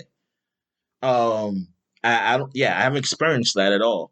But in DLC, so this is the first time I played it. Environment, like things randomly happen. Like I have cities near a river and it floods. Then they get damaged. They had to get some workers to help rebuild it. And then there was time when it was like, oh no, it's a plague of locusts or something like that, and now like all the food has been destroyed. And then like during those times, you gotta try to survive, and like because like you can't grow food for times. So you hope you have a lot of surplus of food when it happens. Then you got I think you have earthquakes and volcanoes and stuff that happens. I didn't experience a volcano. There was a blizzard that happened, but it wasn't near my city. Um, I think it was near somebody else's city that happened. Hmm. But yeah, and that was cool. I was like, oh yeah, it's cool. The experience. I started a scenario of the Black Plague, Nice. where you have to control, like, every now and then the city gets the Black Plague happen, then it goes away a bit, and then it comes back, and like you gotta try to survive for I forgot how many turns, um, and like you can't do certain things, like, and then also if you have any soldiers or workers that's in that area, each turn they lose health, so sometimes I just be like, I don't feel like moving them. They're just going to have to die. I just build another one. They're expendable, Daniel. That's like we just built another one. Yeah, yeah. So that's kind of cool. Like people like going to the plague, and then it's still. I think I don't know who England was at war with. You're in war with somebody because somebody was attacked. 'Cause I didn't read it all the way through because I was wondering. It's like I see the cities. Are we like at war or are we just there's nothing right now? Like unless I started, I think somebody came and attacked me. It's like, oh crap! So okay, so I was wondering, it's like just I was like, first, it's like this is not that hard. I mean, I have to worry about the plague, but if they would be a little more difficult, it was at war. That would be like, oh, I got to deal with that, and that's what it is. And so okay, I think it was I don't know who was it. Is it Spain? Are we fighting? I forget. It might be. I think I know England was fighting with Spain, like them in Spain or Portugal. Like where I know they were always hate each other. Mm. So it might be one of those places. But yeah, so I think so. There's some cool scenarios in that DLC. That Civ 6 had that definitely made that game better. So yeah, ARA. I haven't done those scenarios. I just played like an open game. Mm. So maybe I might check out their scenario, see they're all right. But like these games take about hours of my time, and like Yeah. they are freaking long. Um, all right. So what else have I played? I played. Oh yeah, the new Dragon Ball Z. I tried that out. Sparking Zero, and it's just those games, those Dragon Ball games that kind of like the Budokai stuff, where it's Mm. 3D fighting and that's that nature, but it looks a whole lot better. That's what it is. Like it looks really good. And but they do, yeah. When I was playing a little bit of story, they do skip a lot of stuff in between, which I don't know. It could be fine, but to me, I feel like uh, I want. I mean, you might as well just let me play it all. Shit. Let me do all the. Let me just We're do all the doing this fights then. again. You might as well let me do all of it again. Yeah, or well, actually, Xenoverse, I guess, did this already, where they did like, hey, the scenario would change differently if you do that, and that's what I liked about Xenoverse. That's the only thing I like is that this is something that happens differently in that one. Like you can change the outcome of Mm. something that happened from before. But I played with like a match with like I think it was like me, Goku, and Vegeta. I think this normal Vegeta, normal Goku. And there's so many variations of each one. Like I think I forgot what it was about how many variations of Goku's there are, and some of them it's just like his belt, like he has like this is one where his shirt is torn, and this is one where his shirt is just okay. And I was like, what? And like it's just like a little difference. It's not like it's just like this is Super Saiyan him. No, there's like this is Super Saiyan when he's been already fighting. And I was like, wait a minute. I said, y'all really doing this? I was like, this is crazy. And then all these variations of these characters. But you know what? But they do have like every character there, I believe. I mean, at least all the ones I know. I don't I didn't see Mr. Popo. I had to little look. He Yeah, we might be don't there. keep him in those games anymore. Oh, like somebody said that no, that's not Mr. Popo's not racist. He said, nope, that's just how he is. And also, because they have other characters with big lips too. They said, so they're not racist. I Oh, said, of course. yeah. um,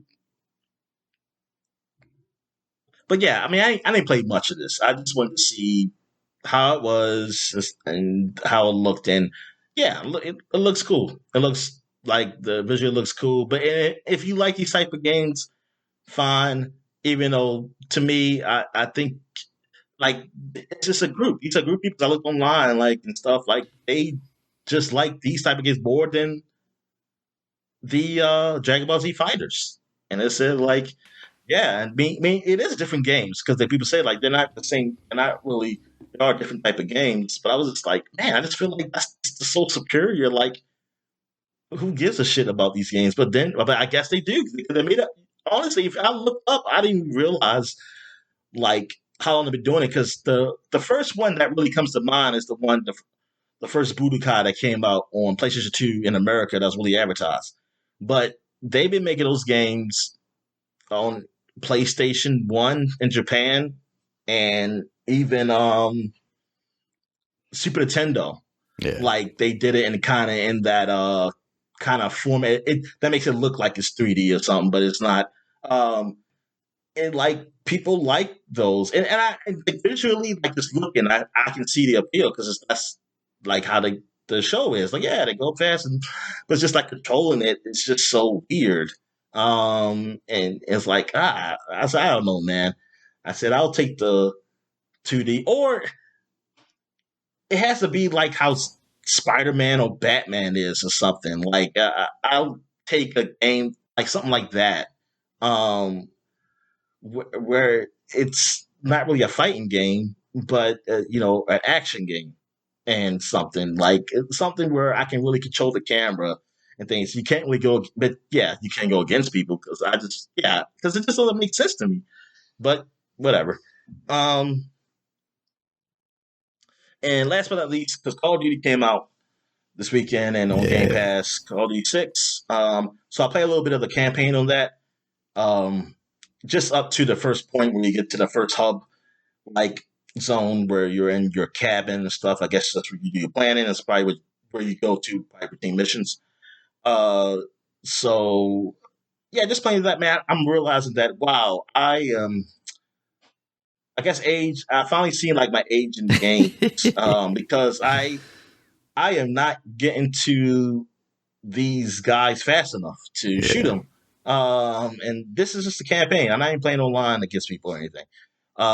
So I was like, man, this ain't working. Like I'm just trying to go over and shoot this guy, and I mean I get him eventually, but it's just like I just feel like I could go faster before when I was younger than I can now, and so it's like I'm glad I played in recruit. Um, so also, I did try to do zombies. I did it in Modern Warfare 3, though, because I was testing to see how you get into Modern Warfare 3. Because what you do is go into the Call of Duty hub world, which you pick the game you want to play. Yeah. And so it's very confusing. So one time I saw the other games. I saw like Modern Warfare 1 and 2 and stuff. So I was like, oh, can I play these too? But when I did, it said, "Oh, you can't do this while streaming." And I was like, "Oh man!" But then when I picked 3, and it let me get through, and I was like, "Okay." So I went through there, and then I said, "I want to play zombies." So I played some. I saw the zombies, and zombies is different from what I played, where it was just like you're in the house or something, or enclosed area. Yeah. Because even the theme park, and then it gets bigger as you unlock stuff. This time it's an open world, almost like Fortnite, and you can like I was with my group, but they weren't moving, so I was thinking like, oh, it must be something. And then I picked somewhere like you can drop in this area. So I dropped in this area. It was kind of like, but it actually had difficulty. So it was medium difficulty in this area, and I was like, oh, that's I guess different zones is difficult. But I was by myself, and the zombies were taking a long time to get shot down. And then I just died. And then I was like, oh, I guess I have to respawn. And I'm just busy watching them play. And then I was like, I don't see the timer. I said, when do I respawn? And then I looked online and said, oh, when you die, you just stay dead. I mean, they can revive you to the ground, but after that, you just dead. So it's like, what? I said, what kind of? This is how the game works. So they just be down a man. I said, so I just quit. And well, I guess I technically I didn't quit. I died. I was like, I don't understand zombies. It's like I don't understand. Like, so I just kept going on, and like it's very complicated. Like it's like people like it's all these strategies. Like it seems like you have to do, and like it's not you can just jump in and just shoot. Like you have Yeah. to really work together. Which is, I mean, that sounds fine.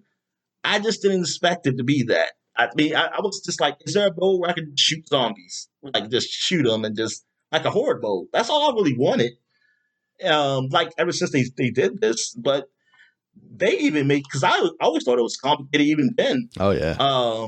And so now they just really made it big, and like now it's to the point where you do these tasks, the stuff to unlock things. It's like wow. So I was like, forget it. I was like, darn, this is not what I. It's not really what I want. I mean, that's fine. That's what it is. And then there were some people who said like, what's a very like new map to play?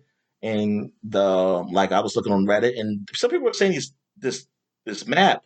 But then I also read somebody said like, you say y'all all the maps y'all saying is DLC, and it said like, so there's nothing really new before you start out, and that's always like they're really locking it. They're locking people out. It's like, I'm sorry. I think the days of you buying maps have to be gone. I feel like that.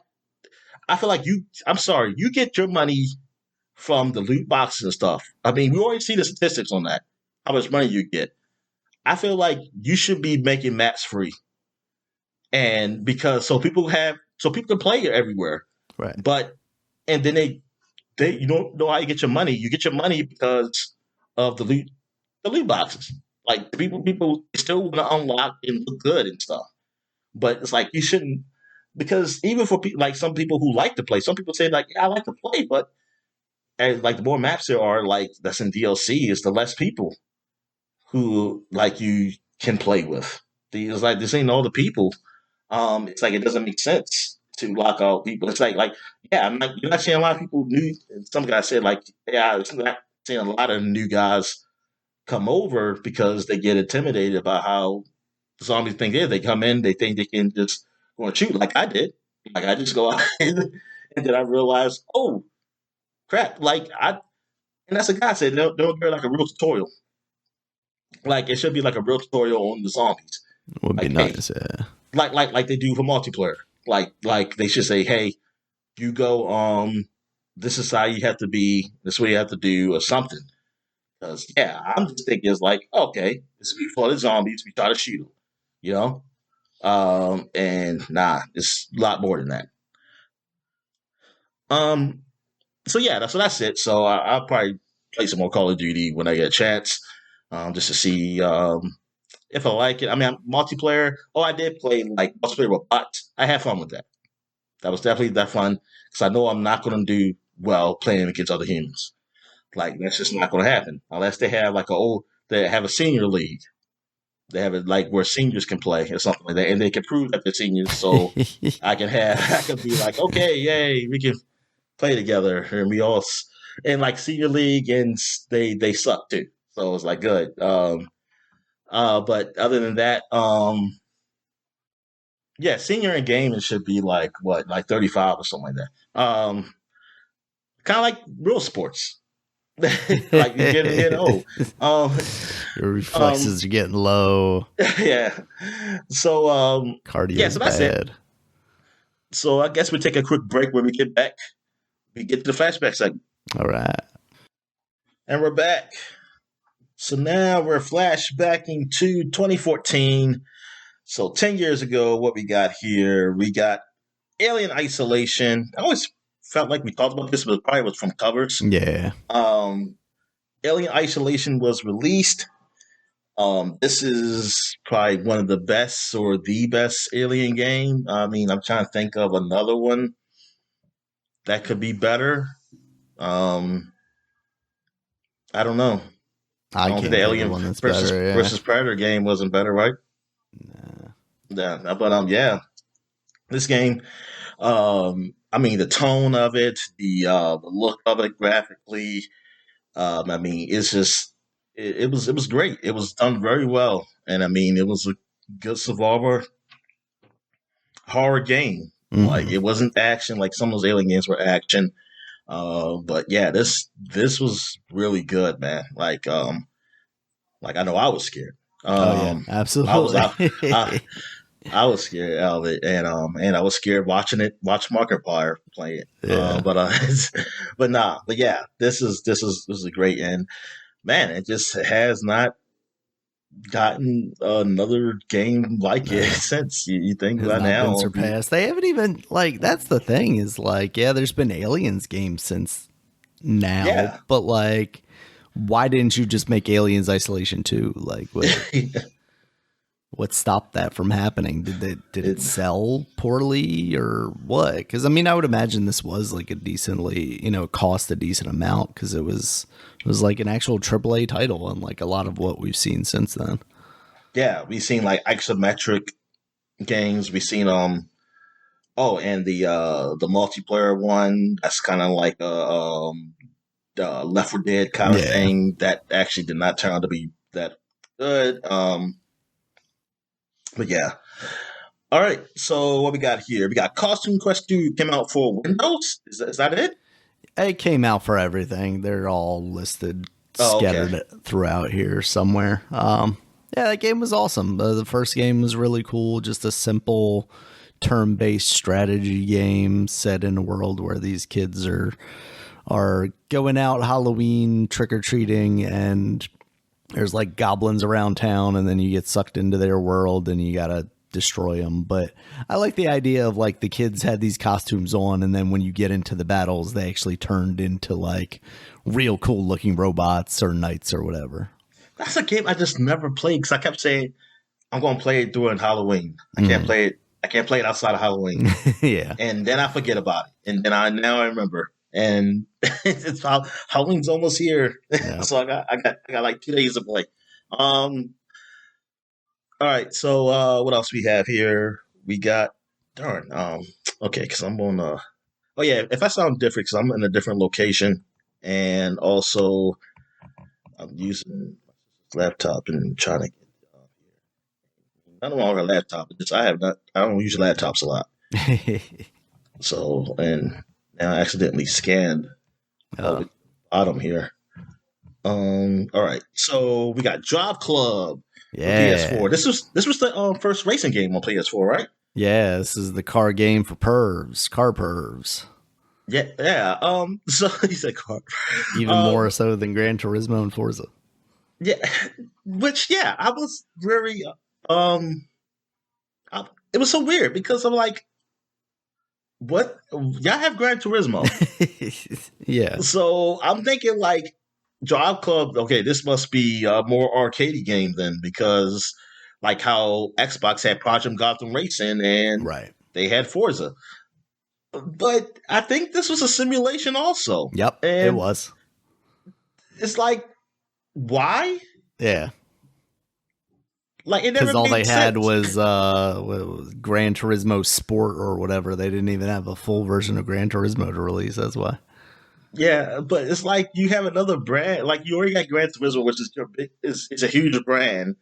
Like, why do you have another car that's so similar? Like, Yeah, you they didn't should have just even. called this Gran Turismo EU or something like that. The Yeah, European edition.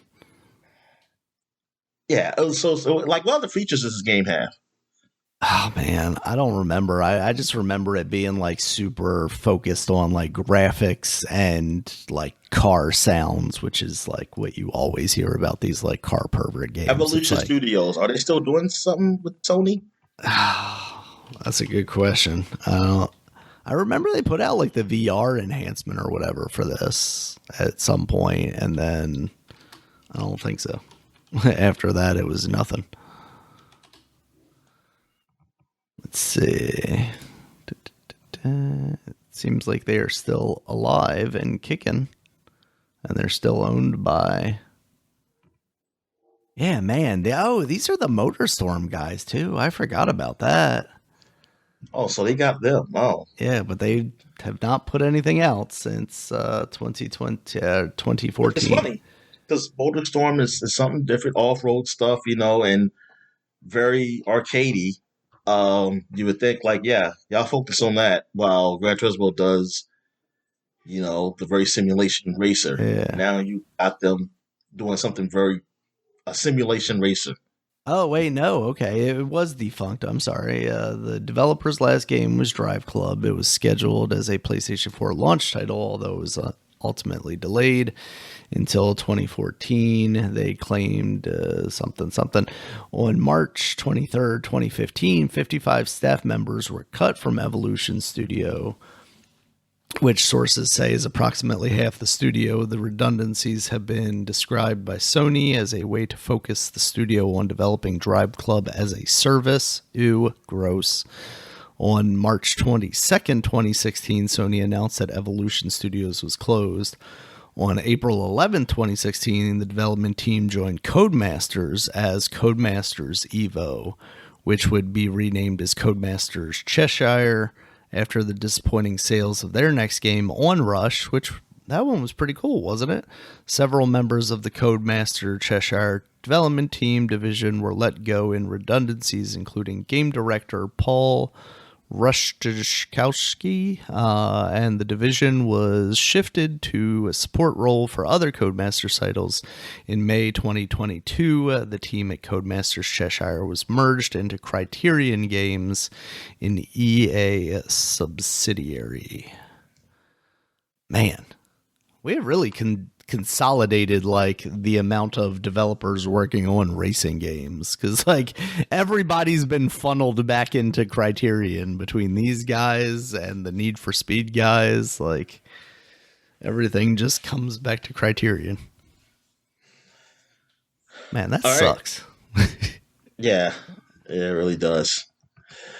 All right. So what else we got here? We got Project Spark came out for the Xbox One, Xbox 360, and Windows. This is like Xbox's. Well, what I thought was like basically like Little Big Planet. Yep. But it was like a little more than that. It was X. There you could really just do anything. Like this was my game engine of choice, Dominic. I was developing my game in this game, and then they took it away from me, so I stopped. It was basically like people can just develop games and stuff in here, and but it never really went anywhere. And yeah, it just never went far. This is like almost like pre-Dreams, basically. Which Dreams is now gone too. But yeah, it's like I thought this was going to be something more. This was like basically our last time we seen Conquer.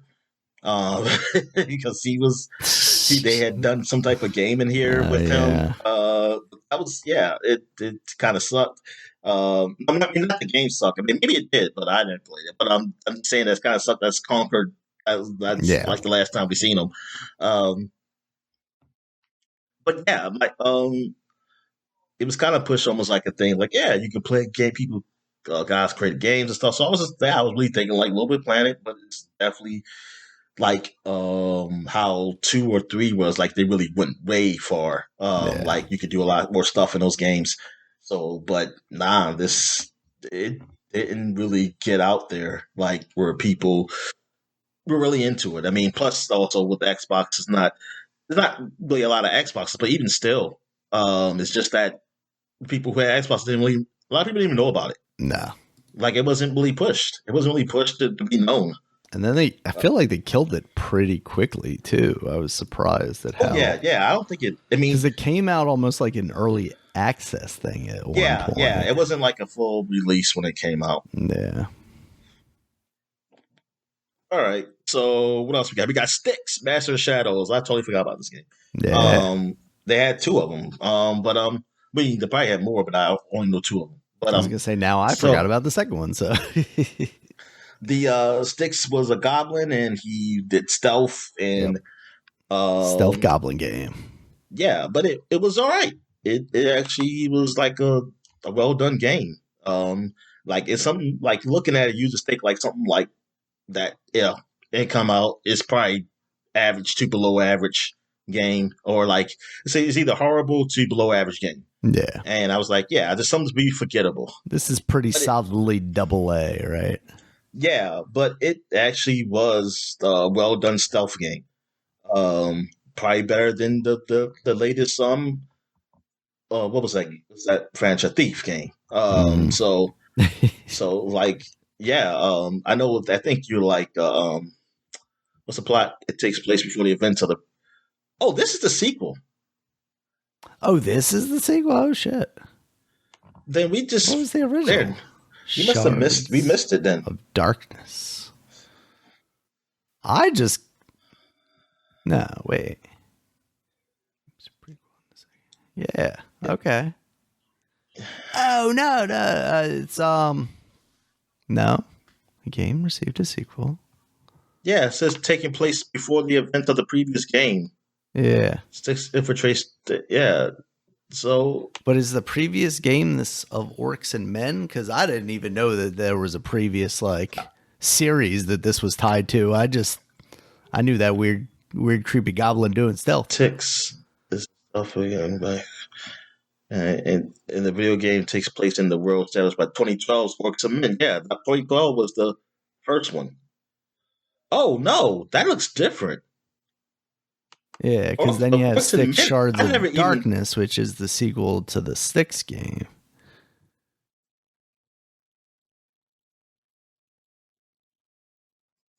Apparently deep Styx lore, Dominic. All right. So Styx Master Shadows, that's the first one we really heard about. That's the first we were aware of. Yeah. I didn't even know about World of Orcs. Nah. No. And that's an action role-playing game. That's not even stealth. So they really changed it up. Yeah, I didn't even know about. Yeah, I don't think a lot of people probably didn't know.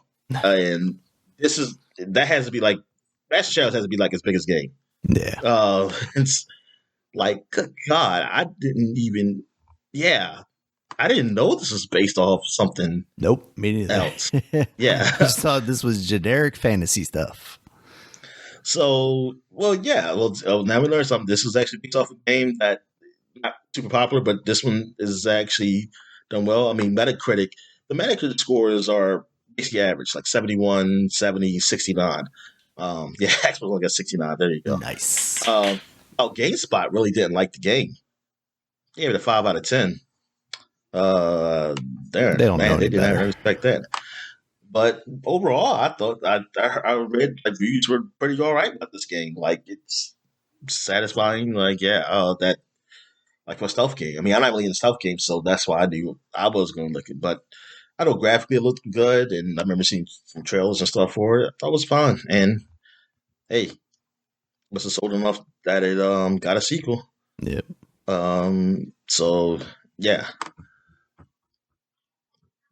The guys who did this should have did like the Golem game.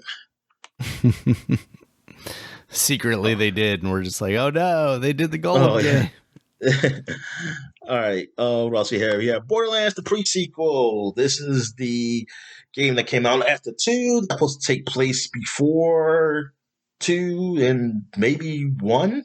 It probably took place before 1, 2. But yeah, this is when Jack was young and he wasn't a bad guy. You didn't play as him, but he was helping you out with these new crew, and you could play for the first time as the bot. What's the bot name? Claptrap. Yeah, you can play as Claptrap, and that's how I used to pick. And actually, that's one of the best characters because you do go out in space where you have oxygen. You have oxygen, so you have to watch your oxygen. But if you're Claptrap, he doesn't breathe, so you just go. You don't have to worry about that. But you know what? Playing as a human, I don't know many people who died because of oxygen. Like it seems like there's always some place to get more oxygen. Because I think when you kill guys, you get oxygen from them, and yeah, I never had trouble. My friend never had trouble.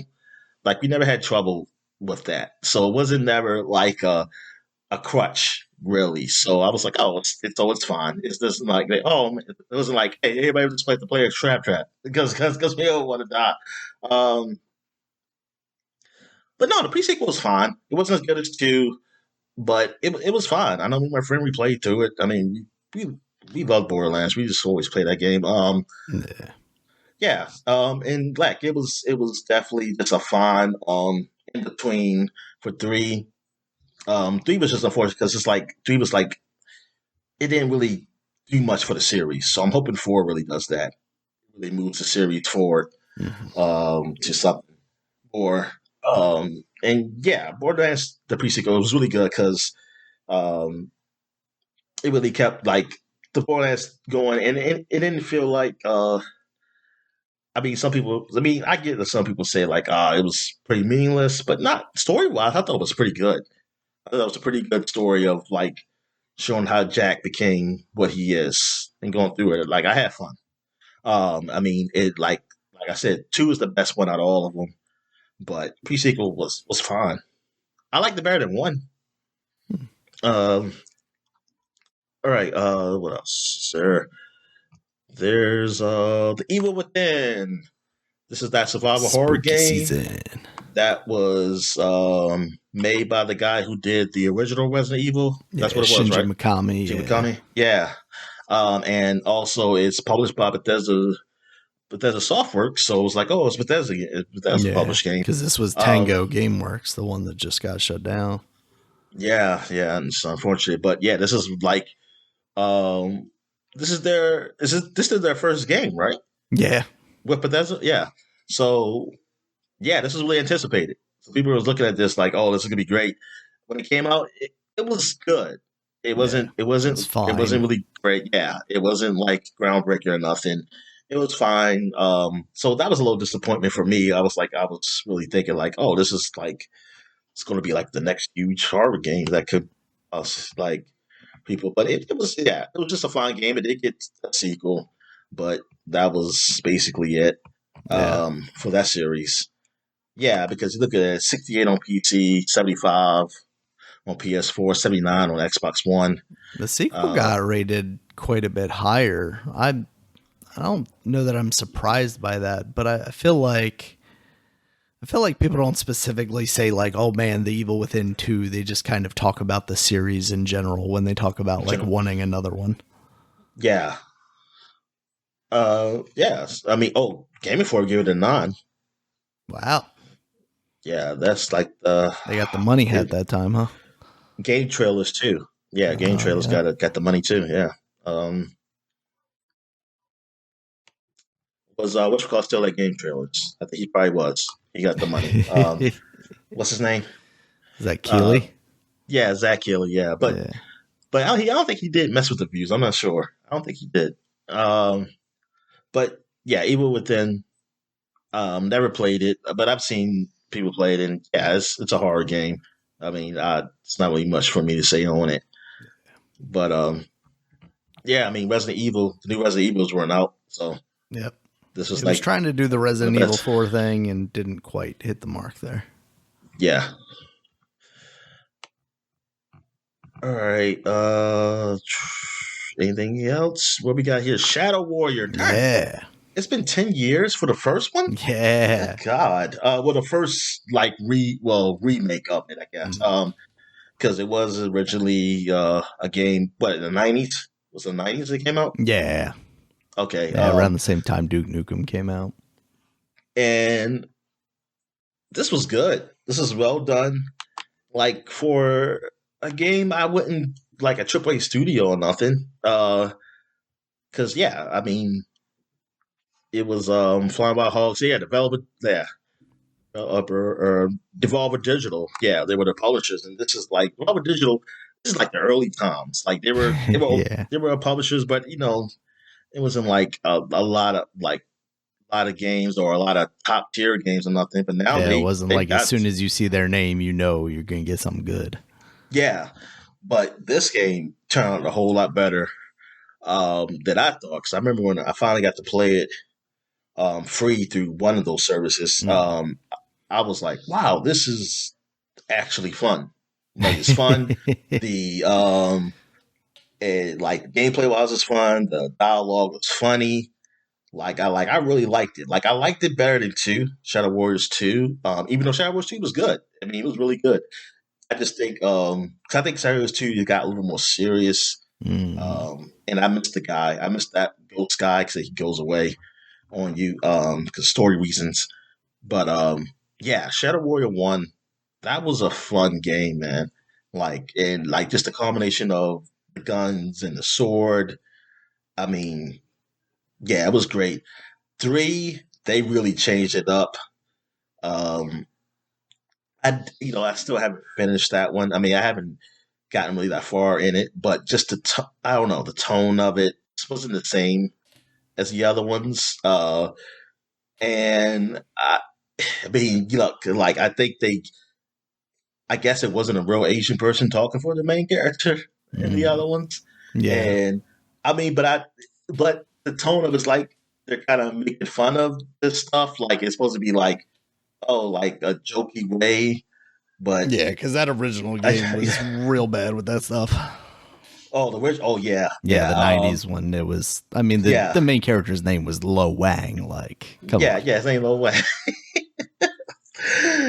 But it's just, I mean, because now it's a different character. I just wasn't used to it. Yeah, like this new character, um, in 3. But I don't know. One of these days I'll give it another chance.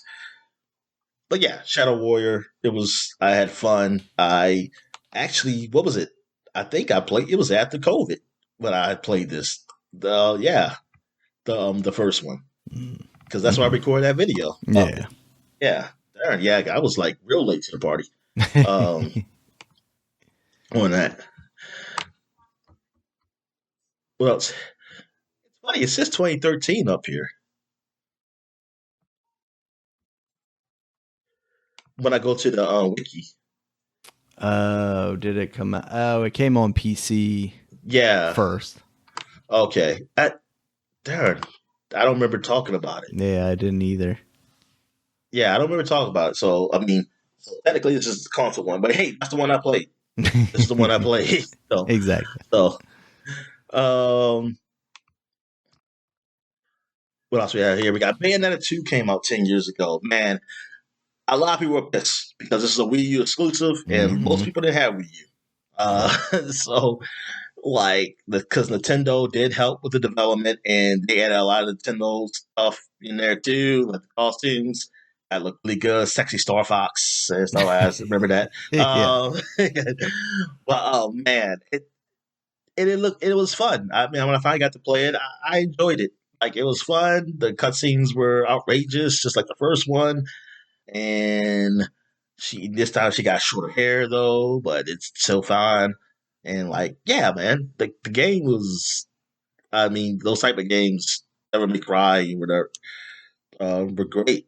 And oh crap, I need to plug in this laptop. Hold on one second. Okay. Yeah, it was fun when I finally got to play it, but it's unfortunate that you can play nowhere else. It's still shocking that it's stuck to a Nintendo system. At least you can play it on the Switch now, which lots more people have. Oh yeah, but that's the even then I think you're dealing with some performance issues. I feel like I remember people were talking about, or just the fact that it's not even in HD technically. Yeah, I turned the Switch. I mean, it's probably out there now, but I didn't know the power of the Switch. I guess I was either lied to or I don't know. Cause I could have sworn it was more powerful than the Wii U. But it seems. Yeah, I mean it's definitely more powerful than the Wii U, but I think there's just something lost in translation there. Because I'm just thinking why some of these games aren't running well up here that were running well on that system. Like, what are we doing? I mean, we see games from the 360 that were, that weren't running well necessarily. So yeah, it's just weird. What we got here? Civilization Beyond Earth. Man, I totally forgot about the Civilization game. I did not play much of this. We did go to that Phyrexicon where they showed it. I was excited for it. But then when I finally got my hands on it, it just was. I don't know. It didn't grab me. It didn't grab me like Civilization does.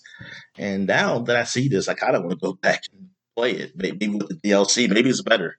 Um, but yeah, this is the civilization where it's like you actually go into space. It's almost like you imagine, like, hey, when you beat civilization games, you usually have it like, hey, y'all go into space. Now you're taking civilization Yeah, in you gotta come space. back to Earth. Like that was kind of like the win, like you won.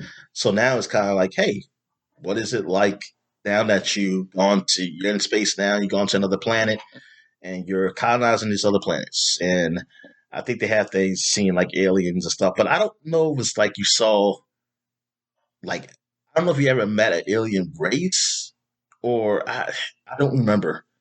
I just don't remember like if you met alien race or just alien creatures. Like, I don't see. Yeah, I kind of want to go back to play this now to see what actually was. I mean, it got rated well. Like, some people give it high marks, but it didn't just. It didn't. Oh, sorry, I'm moving my mic here. Um, it didn't just garner like that reception like traditional Civilization did. Did they do DLC for that one? I just thought they always did DLC for all these games, honestly. I thought they did too, but I didn't remember anything specifically. Yeah, they did. Rise and this Tide, one. it's called. Oh yeah, okay. Now I do remember that. And it features include a diplomacy system, expanded water gameplay. Oh, water game. Ooh, Okay. that means you could play against the Avatar people. I think also I was really hoping more for spaceship stuff to happen. Maybe that's what it was. Yeah. Like I was hoping like, hey, like when fighting, you fight in space. But I think you just fight in your planet, like this planet or something. I don't know. Mm-hmm. Rising Tide it has aquatic cities in Rising Tide. Okay, that's different. This is unlike land-based cities or even ocean cities. In the previous iterations of the game, aquatic-based cities can move. Oh, okay. In addition to the major changes, Rising Tide adds 2 new biomes, Frigid and Ice World, and Primordial, a geologically active world. 4 new sponsors have also been added. Oh yes, I think sponsors are the companies that mostly like fund the colony. All right. I got like 80 in game rankings and 81 in Metacritic. So yeah, good. Hold on. So what else do we have here? We got The Lords of the Fallen came out 10 years ago. Really, it's been that long, and now we got The Lords of the Fallen again. Yep. We got Lords of the Fallen, and now we got Lords of the Fallen. Yeah. Also. Yeah. Okay. So 2 years ago was Lords of the Fallen, which is like the Dark Souls like game, right? Yeah. But I guess the Vikingish or European white men stuff kind. I don't know. Yeah, I mean that's what that stuff is anyway. I mean that's all of them. All of them are European. Like, but this is more. I think it's more Viking. Is it the same, or is it a Viking, or just the guy looks like a Viking? Well, what is it? I think the guy just looks like a Viking. I remember like swords and armor and stuff like that. Not just battle axes. Not just battle axes. Yeah. Or well, Vikings use swords. They use swords. But just a lot more naked. But so I guess it's just that I never actually played it. I don't know if the story's better or whatever. There was a demo because I feel like I remember people saying like, "Oh, this is the easier one," and I was like, "Oh, I'll give it a try," and then it didn't do anything for me. Bandai Namco still publishes, right? I think so. Yeah. So the guys, man, they're hoarding it. They're hoarding the Dark Souls. Oh stuff. Yeah, I didn't even think about that. Jeez, yeah. I didn't even know they did. That's got the patents, Dominic. We didn't know, but we've got the patents. Yeah, I didn't. Or maybe they just publish it in certain regions, maybe? Because I see right here it's the CI Games publishers, but I see Bandai Namco on this freaking cover here. Yeah, maybe the Dark Souls thing. Yeah, that's a patent, Daniel. That's what it should do. Like Nintendo got them locked down, or which was it? Warner Brothers. Yeah, Warner Brothers. Yeah, Nemesis system, yeah. We patent Souls like games. That'd be messed up. But yeah, it got it was just okay. Like it was average. Yeah. It was average. You know, it had decent score. Like Game Informer get 8.5. We got like 7.5 from IGN. Well, 7.4 from IGN. Probably gonna give it 7.5. GameSpot give it an 8. Souls pilled. They just wanted more Souls-esque games. Yeah, and they got them. Let's see. Oh, your boy Dan Tat called the game a surprising sleeper and scored it at 8.5. He said Lords of the Fallen is a surprisingly solid title that wasn't even on my radar. While it borrows heavily from Dark Souls franchise, it's done well with its own signature flair. I highly recommend this game to anyone who enjoys that series. And if you haven't gone down the road before, it might be more forgiving entry point into the action RPG. All right. It wasn't. It wasn't. All right. What else came out here? And we got Sunset Overdrive came out. This was been advertised on Xbox and it's like, oh man, Xbox got Insomniac Games and they got a new game, Sunset Overdrive, very colorful and actiony. It looked really good. Very excited about this game. And I remember you got it. And so how'd you feel after you played it?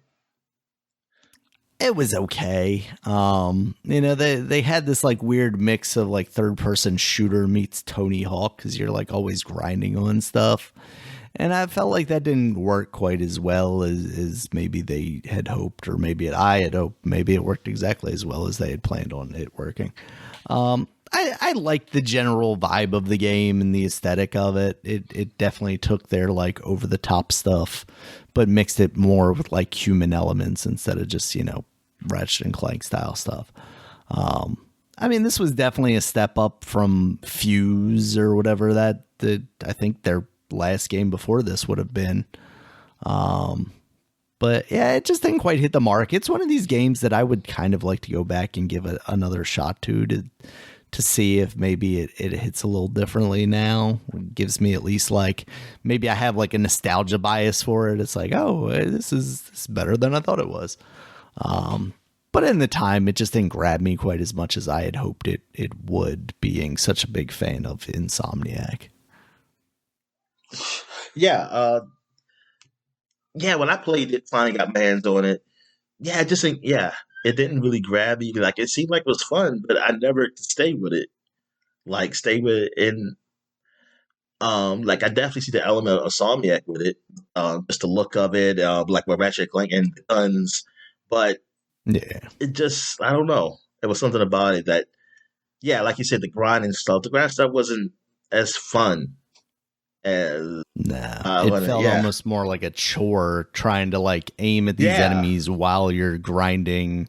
But you wanted to be grinding because if you weren't moving, then the enemies were hitting you and they were doing a lot more damage to you than you were to them, I feel like. I wish there was like a better, I don't know, some better targeting or aiming with it that it's just made it like, I think it made it some hard. Aim assist. But it was okay. And I think it finally did. Did it finally come over to PlayStation? Like years later? You know what? I don't remember. I know it came to PC. And I think there were rumors that it was going to come to PlayStation eventually, but that hasn't ever actually happened. Okay. Well then, that's good. They got to say, like, no, you're not allowed to until we get Spider-Man. 8 months ago, a post from Reddit, Sony may be remastering Sunset Overdrive. Because I'm pretty sure they probably own the rights to it. I don't remember if like Microsoft had them at some point and they gave them back to Insomniac, or if Insomniac just had them the entire time. But they own the IP. They should remaster Fuse, so they can. They should remake Fuse if they're going to do anything to Fuse. Burn it down and start over again with the cartoony look. Yeah, exactly. Just make it Overwatch. That's what it was. All right, so that's it, right? For 2014. Let's see. Did I see anything else? Yep, that's it for 2014. Yeah, unless you want to talk about Winx Club saving Elf. I think I remember seeing that cartoon. And toys. I remember that cartoon. But all right, so now we go back 20 years ago, 2004, and we got Paper Mario: The 1,000-Year Door came out for the GameCube. Did you play this one? Yeah. I own this game, and I probably played a little bit of it, but not a whole lot of it. This is the one that just got the remake, right? I want to say, yeah. I'm pretty sure, yeah. So, I'm sure it reviewed quite well, and is quite a good game. I just haven't spent a lot of time with it. And at this point, I guess I would probably just end up playing the Switch version. Yeah, I never played this one. But now, like, in the first, I didn't really care because, like I said, those 2D games, I was like, man, why do I care about 2D? I want the 3D Mario. But now I have more appreciation for them that I want to get my hands on it. Also, Blood Rain 2 came out. This was the game with the sexy lady on the front, vampire lady. Yes, it was. And because the first game, they were definitely selling her on that, and then so they got a sequel because that sold very well. Despite not being a very good game, and this also not being a particularly good game. Yeah, but sex sells, baby. It does. This was definitely like peak, sex sells. I mean, there was no Tomb Raider. No Tomb Raider around. Yeah. That's true. And this was the replacement for Angel of Darkness. 70 out of 100 for PS2, 71 for Xbox, 67 for PC. Yeah, really didn't get that good review. So Game Informer gave it an 8 out of 10. That's the highest review I've really seen. Yeah, I see. That's why they're defunct now, Dominic. But Blood Rain. Yeah, I don't think I ever even played.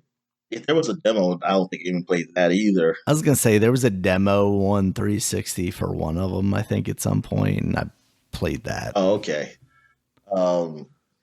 But yeah, I never really played a Blood Rain.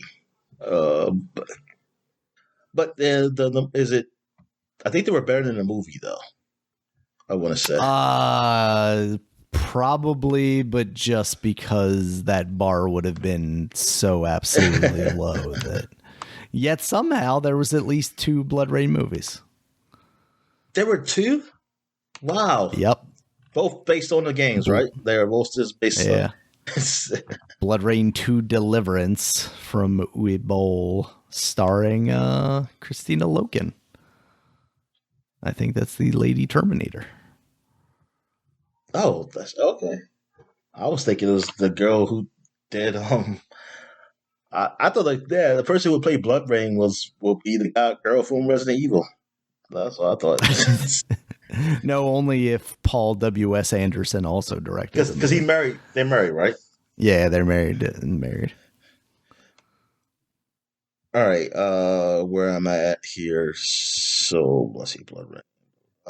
We got okay. Boktai. What the heck is this? Boktai 2 Solar Boy Django? Yeah. I wanted to mention this because this is the sequel to Boktai, which was the Hideo Kojima game that used the sun sensor on the Game Boy. Mostly I want to mention this just because I didn't remember that game had ever gotten a sequel. And I don't even know if this actually has the sun sensor or not. Oh, wait. Yes, it does. It says it here. Boktai 2 included the photometric light sensor. But yeah, now I kind of want to hunt this game down and see how it is.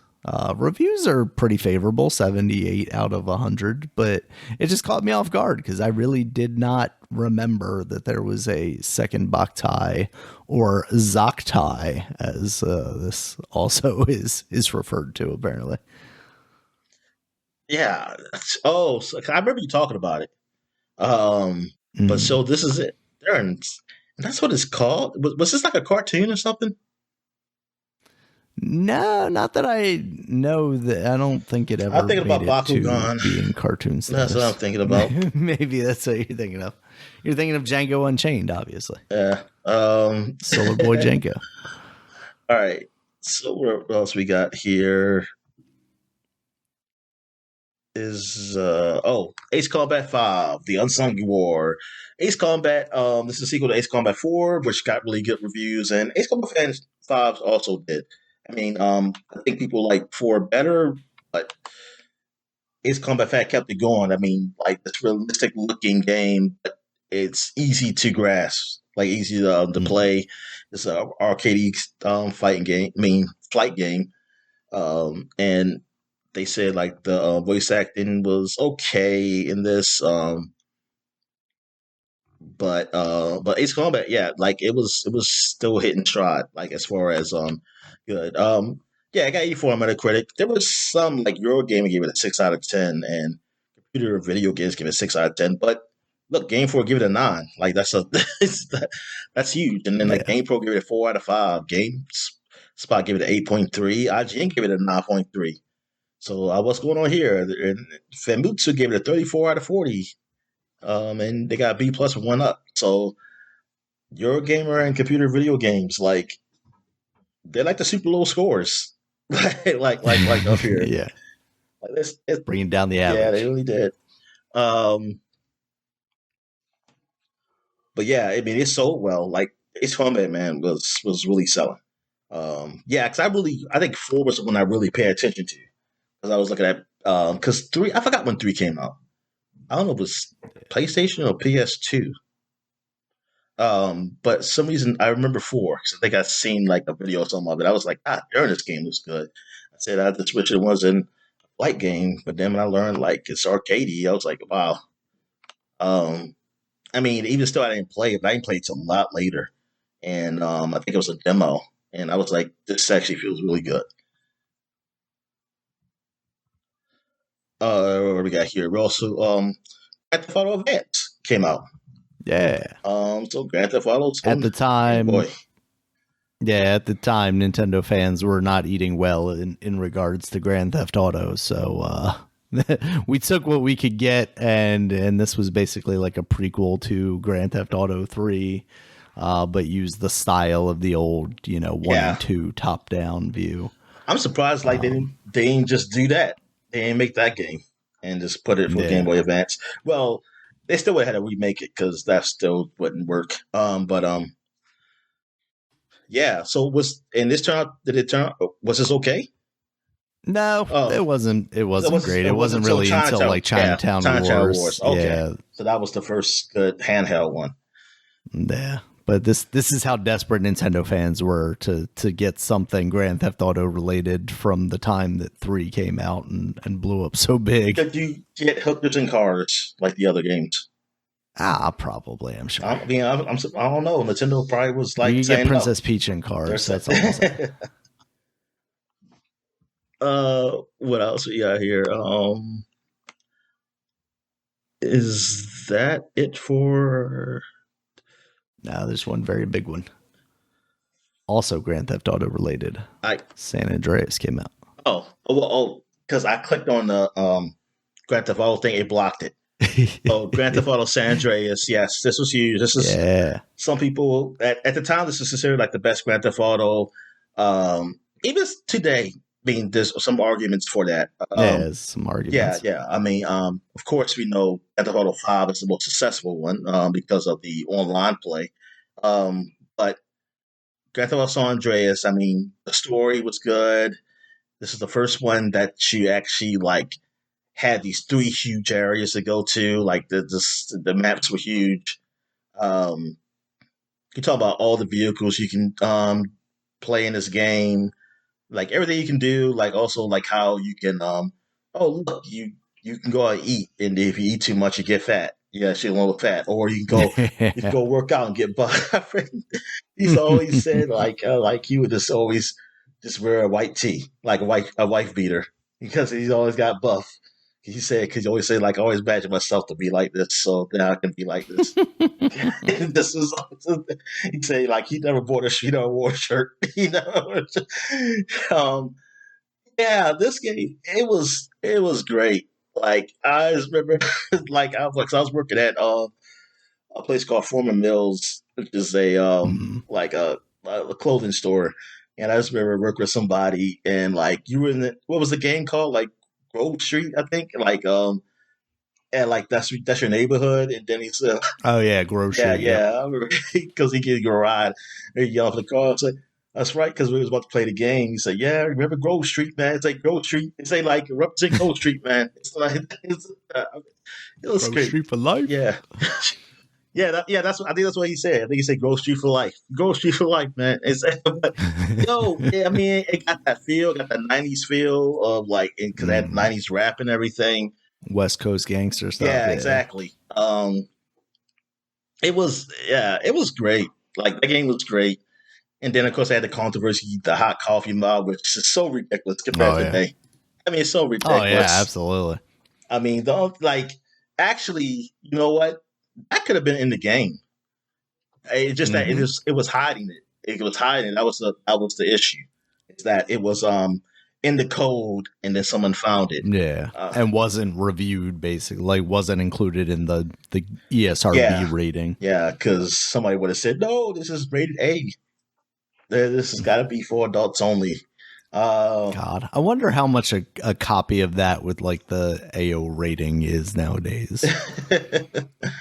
I mean, because didn't they release like one with the AO rating? I don't remember. I just know that I think I'm wrong. Said, but yeah, I think I'm wrong about that. But it was ridiculous. And then they came out with the other version, which is funny because the patched version. Mine's because I went to unlock it, but I couldn't because my disc got messed up, and so I thought I had to buy it again. That's when the patched in one I had to get. I was like, oh man! So I had the either Action Replay or Game Shark that was just going to unlock it for me, and I was like, I can't even do it. I said, I can't even look at it. And then my friend, my friend had it, but I never looked at it on. I don't think I ever go to his house and look at it. I just know he told me it was stupid, and I think by the time I got to see it, I think when I finally looked at YouTube for the first time. I think I saw it up there, and I was like, "Oh my goodness, this is what everybody was mad about." I was like, exactly, fully clothed. Yeah, I really thought it was like some pixelated titties up there or something. Oh man, yeah, it's like this is nothing. Yeah, especially compared to now in these games, man, this is it is very tamed. Yes, tamed. All right. So there is cut to Baldur's Gate 3 nowadays. Yeah, you having sex with bears in that game. All right. All right. So that's it for 2004. So now we're going to 30 years ago, 1994. There's a game I didn't know about, Shin Megami Tensei If. Oh. That came out in 1994, Shin Megami Tensei game. I should have looked up what the heck it was. Because I saw that the very first Shin Megami Tensei game. I don't know if it was the very first one or not. But I think I saw like something like it was like no real idea when so that I was like, oh, started. And I think I spelled his name wrong. But let's see if Google would correct me. Oh, my internet. Oh man, started in 1987. Hold on, man. The internet's kind of went wonky on me here. Gotcha. All right. Here we go. I got to it. Yeah, it was published by Atlas. And it was on the Super Famicom. Well, it was a role-playing video game, and so yeah, I guess he started role-playing. It says it's a spin-off of from the Shin Megami Tensei series, so he's had other games that's come out. What is it? If is a role-playing game which players take the role of a protagonist, an unnamed boy or girl who appears in later Megami Tensei titles. How progressive of as a girl named Tamaki Uchida, as the protagonist. The player explores both the demon-infested Karuko High School and Five Towers based on the Seven Deadly Sins.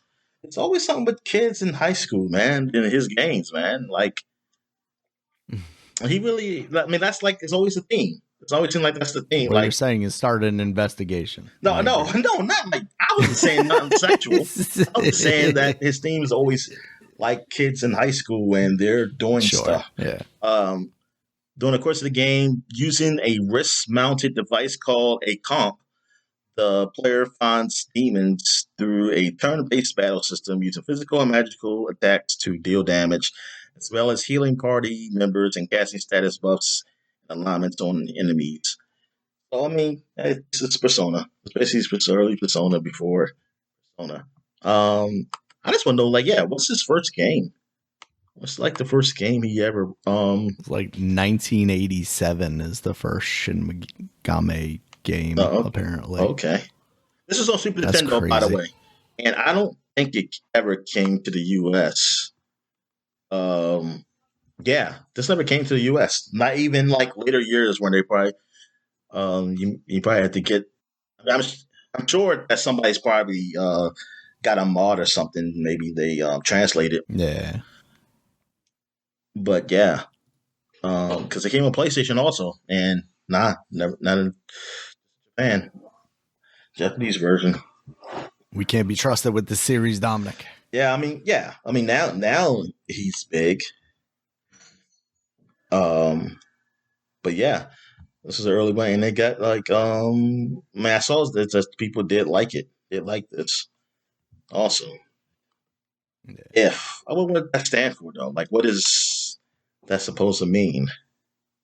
It actually stands for IF, Infinity Flagrancy. Oh, okay.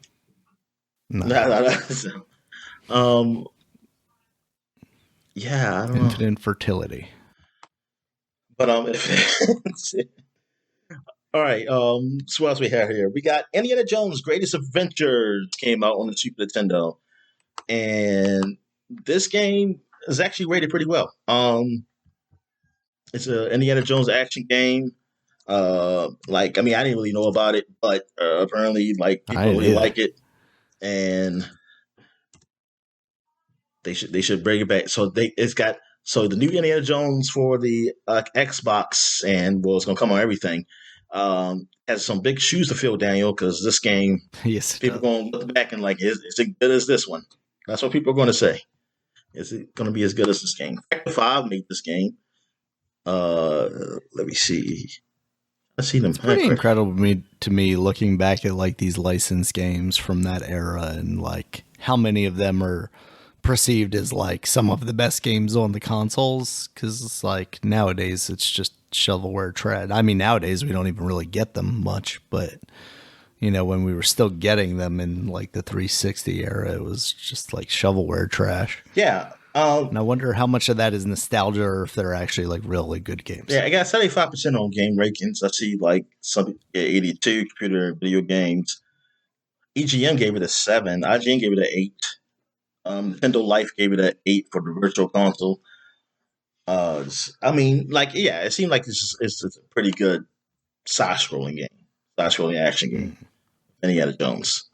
Not as good as the Temple of Doom that's in the what's the one that's the LucasArts one? I think that is Temple of Doom, right? The one that was the one point and click adventure one.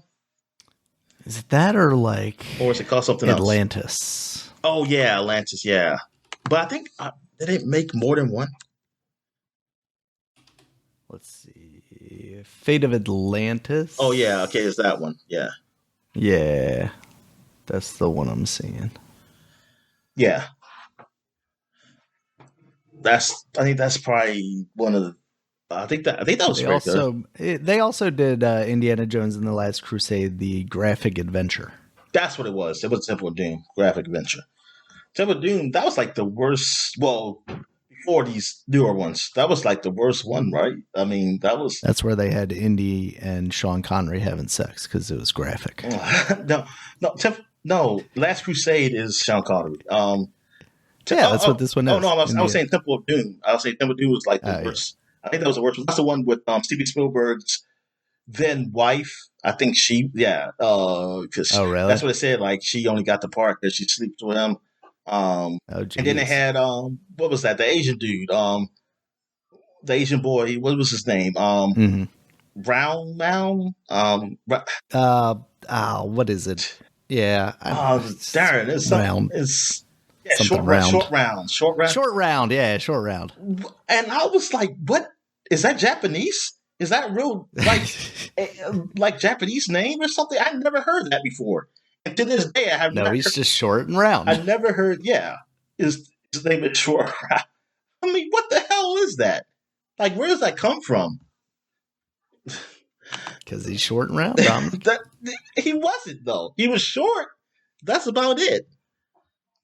To Indiana Jones, they all look round, Dominic. All right. So last but not least, man, one of the biggest releases released 30 years ago, probably the biggest release for 1994, Doom 2 was released. This is a sequel to Doom, and this game was popular as hell. Like, this is like a lot of people, when people talk about like the birth of like first-person shooters, like Doom 2 is like the height of it. Like, that's the one that really got things off. Like, I mean, I'm talking about like there was so many freaking like mods with this game, and man, like people just done with this game, and it was just crazy. And I remember playing this. I remember playing this even with my friend. Like, he would be on his computer, I'll be on mine, and like he showed me how to figure out how we can play together online. And I was like, "Oh man, it's the first time I ever did it," and it was cool. Mm-hmm. And then my dad, he would hook it up, so he was playing in the basement while I was playing in my room. But he stopped playing with me. Cool! He stopped playing with me because I kept killing him. Because I would purposely kill. Yeah, because I thought it was cool. I didn't, because that's the first time I ever see you go kill your friend. It's so he said he even told me, he said, "I'm not gonna play no more if you kill me again." It's okay. So we were playing, and then we got near the end of the level, and I killed him. And then I went to the level. He stopped playing with me. But yeah, that was Doom 2, man. That was fun as hell. Yeah, I played the crap out of that game on PC. And see, that's the thing. Like the mouse and keyboard, because I didn't play a mouse and keyboard in a long time. See, I didn't involve with games. That was the last time I played. That was the last game, fast-paced game I played with mouse and keyboard. Mm-hmm. So they were simple. All you did was move the mouse to turn around and stuff, and you use the arrow, or you might have to use the arrows or something like that. I didn't use WASD. But well, actually, it was just with the mouse. I didn't have to use the keyboard at all with Doom. Yeah, because really? Yeah, because I just pushed the mouse forward and he would go forward. Wow. I never did use WASD. It was for me. It was the arrow keys. Yeah, well, yeah. I think at first I was using arrow keys, and then I think it was a setup where you can just move by going forward, and I was like, oh, okay, yeah. And I would do that. I mean, it was kind of moving slow, but I could still turn around and shoot the guys fast enough. But but it wasn't. Yeah, so when I got to these other games, and I was trying to do mouse keyboard, it was like, oh, I got to learn the freaking keyboard, and I was like, I don't know how to do this, and like it was just too much. And I was like, no, just give me. I want a controller. Like Call of Duty. It's like I need a controller, man. So I don't know how to freaking move this stuff on Call of Duty. Allied Assault. I was like, man, what the heck is this? Like, I don't know how to do this. I was like, well, I'm not moving forward. Like, moving the mouse forward. I was moving the mouse forward. And I was like, why? And then I saw, like, I got used to arrow keys. And then it said, like, WASD. I said, what? You got used to keyboard? I said, oh, my God, it's so confusing. Why would I use letters to move? They're perfectly good arrow keys right here. Yeah, so, yeah, I didn't see, it's not the same as, like, I didn't start out with that, and then my brain, I'm just still thinking the old way, and I just used a controller, so I was like, man, let's go play with a controller. There's no way I can do that. I mean, I'm not going to get used to it. So yeah, so that's it. Oh yeah, you got anything to say about Doom 2? No, because I mean, I'm played, I'm sure, like the first campaign of it quite a bit, because that would have been part of like the shareware of it. Yeah. But I don't really remember any specifics of it, to be honest with you. I mean, Doom and Doom 2 kind of just blend together for me, because I probably would have been playing at the same time, because I never played Doom like at release, you know? Yeah, so yeah, I think with Doom 2, I think I was playing the shareware a lot, like before I got the full game. I think my dad had the shareware, and then later on I got the full game, either from my friend across the alley or him. I forget. I shouldn't say friend across the alley. It just sounds like he lives in like an alley. But it was like a house. It was a house. There's another house. Yeah. There's an alley between them. Yeah. It was some guy who lives in the alley. But he's got a sweet rig. He's got I know. an awesome computer for the time. Only memories with that game. Yeah. All right, then. So I guess we'll take a quick break when we get back and get to the gaming news. All right. And we're back. So let's get to the gaming news. What we got, man? All right. First up, Dominic, it seems like Netflix is getting out of the video gaming development business, at least. Oh, okay. They're probably still pretty serious about video games, but yeah, they had closed, or they had opened a AAA studio that they were just referencing as Blue, and it had Overwatch veteran Chaco Sonny, Halo veteran Joseph Staten, who was a big guy at Bungie in 343, and former Sony Santa Monica art director Rafael Grassetti. So some pretty big names from some pretty big places. And that has recently closed, which doesn't entirely surprise me. They started down this road around the same time that the likes of like Google did, and obviously Google dropped out pretty quickly. I mean, even companies like Ubisoft, you know, companies that have been doing this forever now, are struggling to profit. And at the end of the day, that's all these companies are looking for out of video games anyway. So I could see why a company that already has its hands in plenty of other things making its money, like why attempt to go down this road, you know? Yeah. Exactly. Like, say, yeah, we've been seeing that now. Like, we always see Amazon, you know, make changes on theirs, and it's just sad that nothing came of it though. Like, that nothing came out of this really to even see an attempt. So I don't know. Man, basically locked that talent down for 2 or 3 years, and we haven't seen anything from it. Exactly. Like, 'cause they could have been working somewhere else and helping with something else, you know. And that's what's sad. And I want to know, like, is it like, yeah, they shut it down, but what was started? What was started there before the shutdown? How far did they get? Yeah, exactly. I'm curious. I'm curious. I'm curious what it is. It'd be funny if it was like it's nothing. Everything was still in planet stages. I was going to say, there's just a lot of whiteboards with a lot of scribbles all over them. That's all. Yeah, that's unfortunate. But yeah, like I mentioned, Ubisoft having trouble. They disbanded the team behind Prince of Persia and the Lost Crown, which is the Metroidvania that came out earlier in the year to very high praise, great reception. It sounds like maybe the sales did not meet expectations, which is sad because that game did come out at a discounted price. It wasn't a $70 game, because I think a lot of people realize nowadays you can't really sell a 2D game with the same pricing model effectively, because people just look at it and go, that's a 2D game. Why would I? Yeah, unless it's why would I pay Mario. $70 for Unless that? it's Mario. Yeah. Unless, yeah. I mean, that's the thing. Nintendo just has that Nintendo factor where they can do that. And I mean, even, like Metroid to an extent still struggles to sell, any a real huge amount if it's not like the Prime series. Yeah, I mean, that's really unfortunate because what I played of that game, and that's one of the games on my list to go back to before the end of the year, I really enjoyed. And like I said, all the reviews were like super positive on it.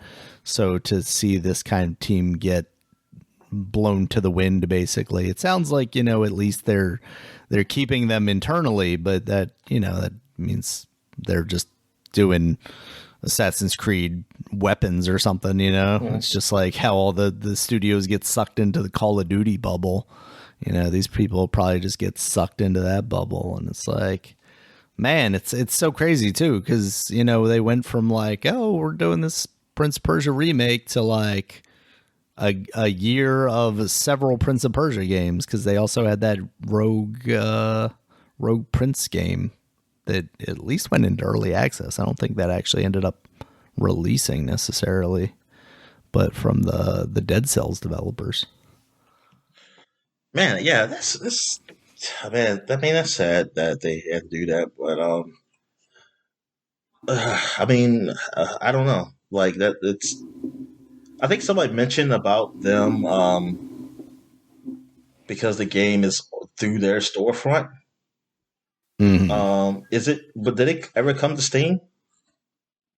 I think it's on Steam now, but yeah, it was locked into theirs and Epic stores when it first launched. Yeah, some people are blaming. And you know what? As much, I mean, I still think it's stupid. Like I still think it's stupid that, like, I mean, how people feel about the Epic store, that like they just won't bother at all. But it seems like, I mean, but if I'm a game developer or a company, I'm going to go where the people are. I mean, to Steam. Like, I'm not going to do that with Epic unless I get lots of money from Epic. I mean, yeah, that's make obviously me not go there. Obviously, I mean, like that would compensate me for that. Yeah. But yeah, it's just you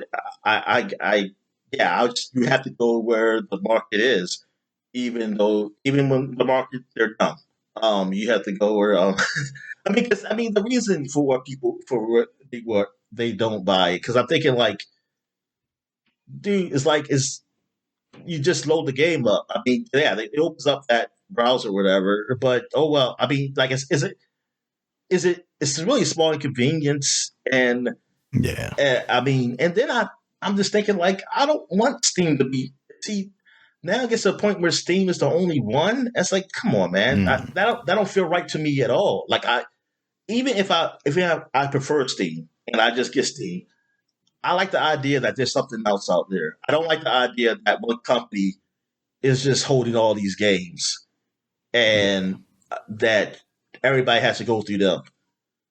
Like, I kind of wish people would just go back to the old ways where you don't give me a freaking launcher. Just say, hey, you have to go to our website to buy the game, but that's it. You buy the game. Here's .exe. And then you click on it. No launcher launch. It just launches the game. That's it. Like, the only thing you have to do is go to my site to buy the game. I mean, because that's where it is. I mean, I'm not going to put on there. I'm not going to charge. I mean, make them charge me to hold the game or something like that.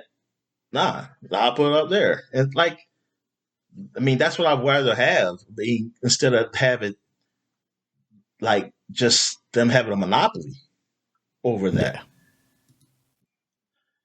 Yeah. Absolutely. I mean, because at this point, I'm just thinking, like, what does Epic have to do to get people not to feel that way? And I think there's nothing they could do. No, it's really difficult.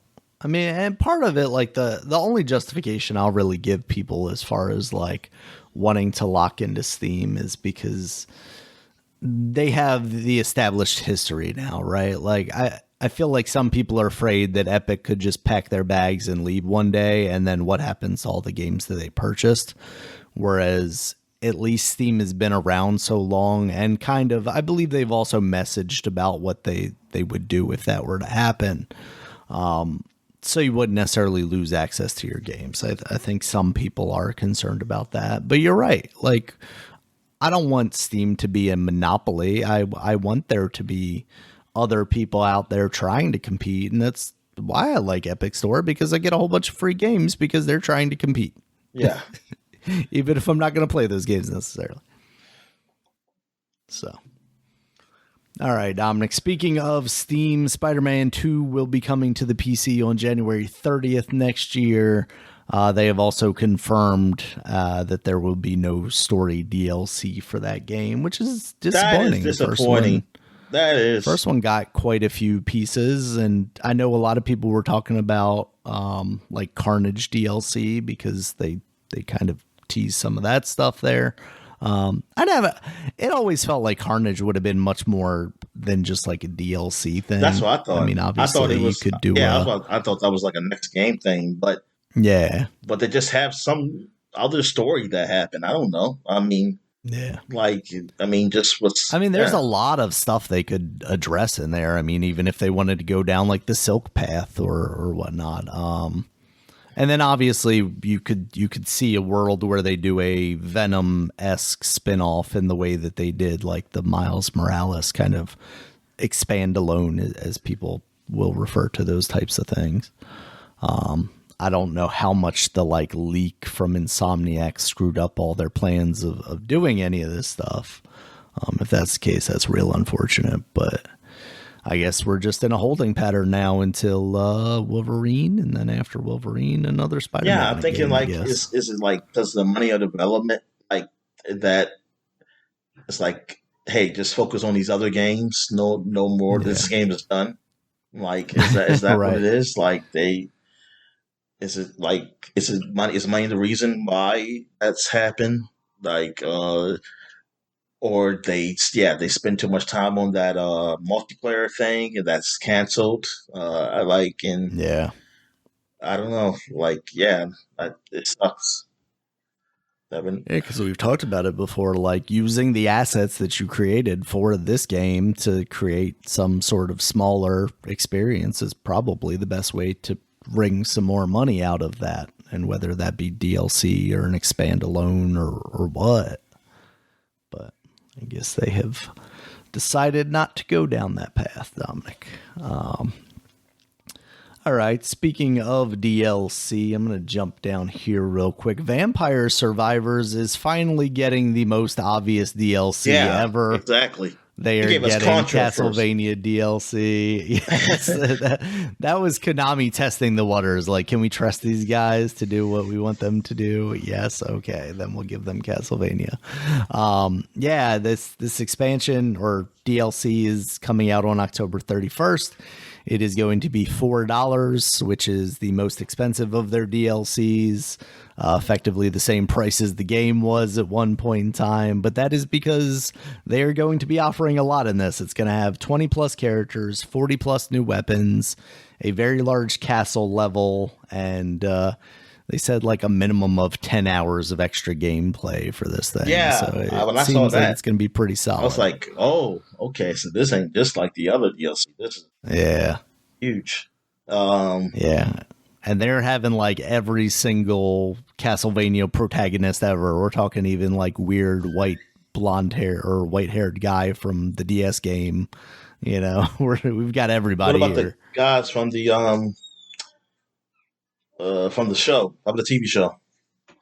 You know what? I don't know about that. Aren't the TV show people characters that were already in the game? Some of them were, but I didn't think all of them were though. I mean, maybe they are. I mean, I don't know. I don't know characters like that, but I just assumed that some of them were like original. Yeah.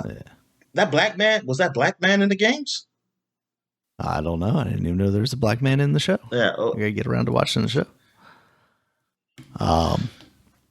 But yeah, there's. It seems awesome. I'm very excited that they're finally getting the DLC that they very much should have since like day one. That should be very cool. I'm sure that's going to put this game back on a lot of people's radar. They were actually doing a free weekend on the Switch for Vampire Survivors, and I was tempted to download it. All right, Dominic, we'll just save the Xbox partner thing for the end. All right. Go to the next one. New Nintendo hardware released and announced, not the Switch 2. They're making an alarm clock, Dominic. It's the Nintendo Alarmo. It's a little alarm clock that sits by your bed and watches you while you sleep, while Mario and Link do weird animations on the screen and try and wake you up when the time comes. The concept, I guess, is kind of cool. Like it's got motion sensors in there, basically like a Kinect style camera almost. But it's not a camera. They want you to know that they're not recording you. They want you to know. That's exactly what they're doing. Why would they tell you? Why would they say we are recording you? That's true. Why would they tell you? That's how my video leaked. Got it. Yeah, but one of the interesting things is like, I mean, this is targeted towards kids, despite the fact that like Nintendo adults are obviously going to want it because they flat out say like if there's somebody else in the bed with you, it doesn't really work in the way that it's intended, where it first sets off the alarm and like tries to gradually wake you up, and if you don't move, then it gets louder, and if you stir a little bit, it's like trying to encourage you to get up. It's a cute little novelty thing. I've seen a lot of people describe this as like the evolution of the like mini consoles, or like the Game and Watch things. Basically something for Nintendo to have on the shelves during the holiday season that's like around $100. So like more expensive, but not like, oh, here's a console, just for like grandparents to buy their kids or something like that, and Nintendo to pull a little money out of that. So yeah, I have no interest in this thing, Dominic. I got a phone, it's going to wake me up. And honestly, if I start listening to like Zelda songs to wake me up, I'm probably just going to start hating those songs because that's what means I'm starting my day and going to work or whatever. It's never a happy noise for me with the alarm. No. And the one that I use, which is just like the most basic of things, like if I ever hear anybody else's go off with the same thing, or if for whatever reason it goes off, like instantly anxiety triggering, it's just like, Hey, they should do a Nintendo like fire alarm or something like that. Yes. Smoke detector. So, all right. Like when he's burning on the fire. Oh no, Mario's butt scorching. Yeah. There's a fire in this house somewhere. All right. Next up, another weird Nintendo thing. They had announced a like beta early access program for some secret software to download to your Switch. A whole bunch of people signed up and got into that. There wasn't like an official NDA, but they were like, hey, we would prefer you not talk about this. And of course, instantly people started talking about this as soon as they were able to start downloading it to their system. It's a weird MMO thing, Dominic. They're making like a weird cross between an MMO and Minecraft and Roblox. They haven't officially said anything about it yet, so we don't really know what their intentions are for this. I've even seen some people speculate that this isn't actually going to be like a game. It's just kind of a stress test for some sort of like server situation for a potential MMO or something like that. It's made by I think it's like Development Team 4 or something like that. They're the ones that made like Labo and Ring Fit Adventure, all the kind of weird things. So it wouldn't surprise me if this was just a game that they plan on releasing at some point, probably, maybe alongside Switch 2. And that way you have Switch 2 players, Switch 1 players. You got, everybody buying this thing. Yeah, it's just there's a little bit of video I've seen online there. I know there were some screenshots. A lot of them have been taken down because Nintendo is going after people. So yeah, it's weird. Have you seen or heard about this at all yet? Nah, I haven't. Yeah, it's just, I don't know what they're going for. A lot of people leading up to this, there was like a week of speculation between when signups started and when people were first able to download the software. And there was a lot of speculation that it was going to be like a GameCube emulator because you needed the online expansion pass to sign up for it. And some people were saying like it was cloud streaming stuff, that they were going to be doing some cloud streaming GameCube emulator stuff because they can't run it natively or something like that. And no, it just ends up even being crazier than anybody I think anticipated, and is some weird like potential MMORPG. So. All right, Dominic, with all that said, we'll get into the Xbox partner preview. This was pretty breezy. They went through this stuff nice and quickly. Just a lot of trailers, not much talking in between. But they kicked it off with Alan Wake 2 Lake House DLC. That stuff is coming out October. Well, I say coming out. That stuff is out now as of October 22nd. I have not really seen impressions or reviews of that stuff yet. Yeah, me neither. But this is when you're starting to see a lot of the crossover between Alan Wake and Control even more than in the base game. So, and then Max Payne, right? So that's the thing, is I don't know if they technically own Max Payne. I know they're doing those remakes, and they've talked like vaguely about how Max Payne is also part of like the Remedy verse, but I don't know that they can like officially say that. Yeah, the Remedy verse. Everybody's got to have a verse now. Quantum Break too. Yep. Oh yes, Quantum Break. Yeah. Jeez. Quantum Break. Now I'm looking back, and I was like, I think you would have liked that game. Yeah, it is one of those games that I would like to give a try at some point. Except for just watching the video, but the gameplay wise and stuff. Yeah, I think you would have liked it. Yeah. Did that made its way back onto Game Pass, didn't it? Because at one point I know it got removed. I don't know, but I think it then made its way back on there after a lot of people were complaining about, they said first party games were never going away, and then they're like, well, like something happened and we had to take it down, but now it's back. All right, next up was Chronos: The New Dawn. This is a new game from the Bloober team.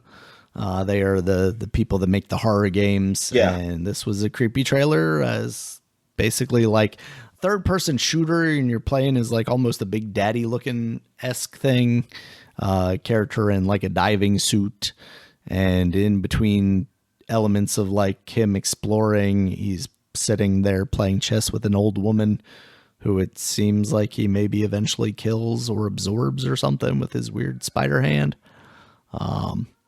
Definitely looks sufficiently creepy. It sounds like that Silent Hill 2 remake that they made is pretty good. So, and they also came out and said that they're done making shitty games. So hopefully that means this game will be good.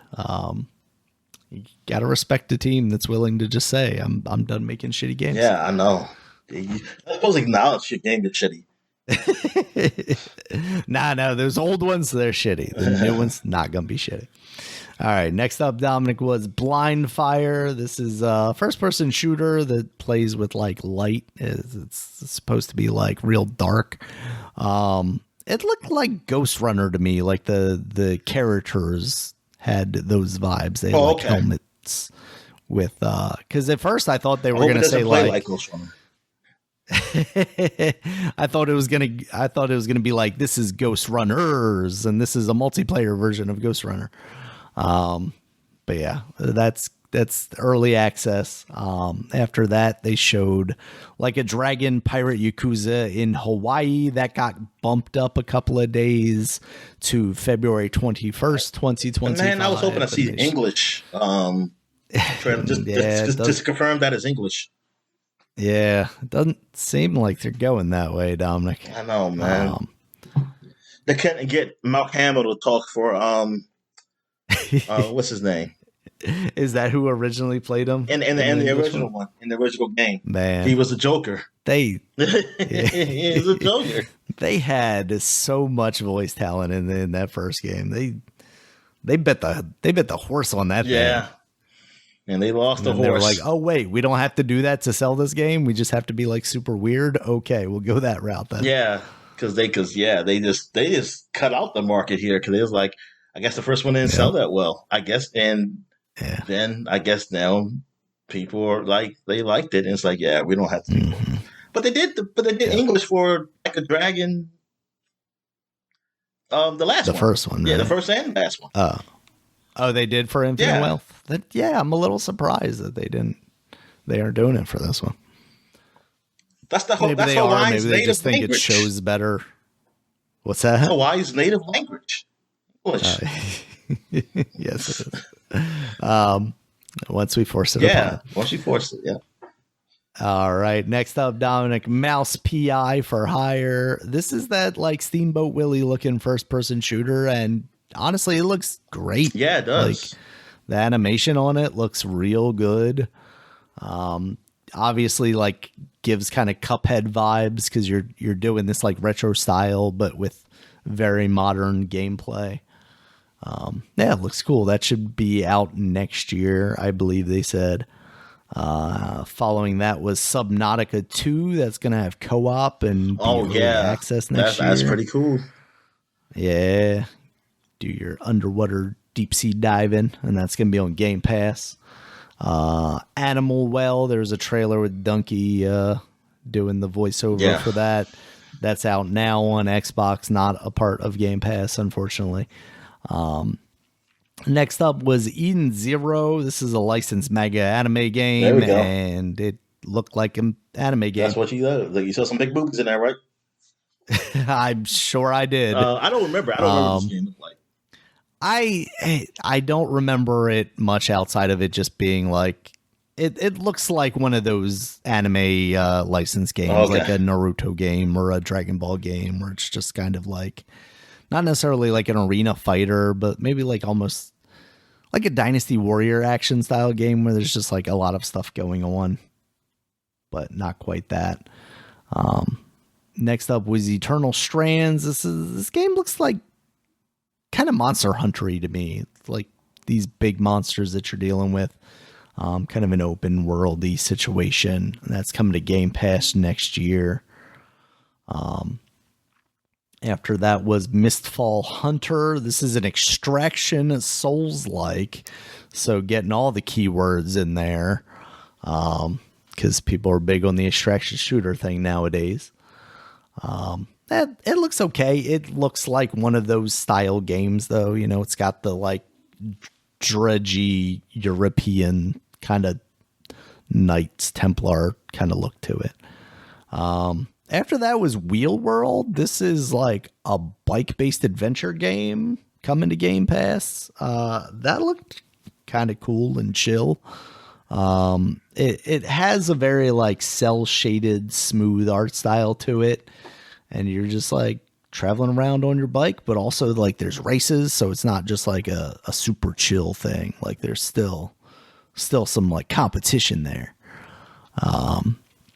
But that looked neat. After that was Phasmophobia. That is coming to the Xbox on October 29th, just in time for Halloween. This is a game that's been out for a while. For a spell there was a pretty popular streaming game. You're basically, you and your friends go in multiplayer style and hunt ghosts. You've got like ghost trackers and you're trying to find them and figure out what their story is and stuff like that without getting killed by them, basically. Next up was The Legend of Babu. This was coming out in 2025, and it's an action game starring a boy and his very large, furry, husky-looking dog. It looks okay. I didn't get much from it, to be honest with you. After that was Wu Chung Fallen Feathers. That's coming out next year on Game Pass. This looks pretty cool. It's like a Sekiro style, ninja Souls-like game. Maybe a little more fast-paced than your standard Souls game. Yeah, and kind of a little too close to Wolong Fallen Dynasty or whatever that game was. But it looks cool at least. And then they closed out the show with another Remedy game, FBC Firebreak. This is looking to be kind of a Left 4 Dead-like. It's 3-player co-op first-person shooter set in like the Control universe. And yeah, it just... Did you see the trailer for this one, Dominic? Did it do anything for you? I probably did. I just don't remember. Let me go look it up real quick. Because it's not like monsters or zombies, I don't think like any of the enemy stuff like stood out to me in the same way that those games did immediately. But like gameplay wise, it seems like it could be really cool. All right, let me see. Do that go up? Yeah, exactly. Like it's different. Yeah, it's not monsters, but it's got some weird enemies in there though. They got some weird enemies. Yeah. You play as firefighters, but right? Like even Control. You look like you firefighters. It doesn't look like it does kind of look like you are just like these weird kitted out firefighters. Yeah, that's the new firefighters that's going to be doing the fires in the California. Yeah, they actually the prison, like the prisoners, they get out there to do get militarized gear. That's what this is gonna be. Prisoners, we just send out in whatever jumpsuits they got on. That's what I'm saying. These are the prisoner guys. They said, go out and give these monsters. If you come back alive, you get a pardon. And then we lie to you. Yeah. Don't give you a pardon. No, don't. They kill them. They come back and say, we did it. I survived. I say, yeah, sure you did. And then you shoot them.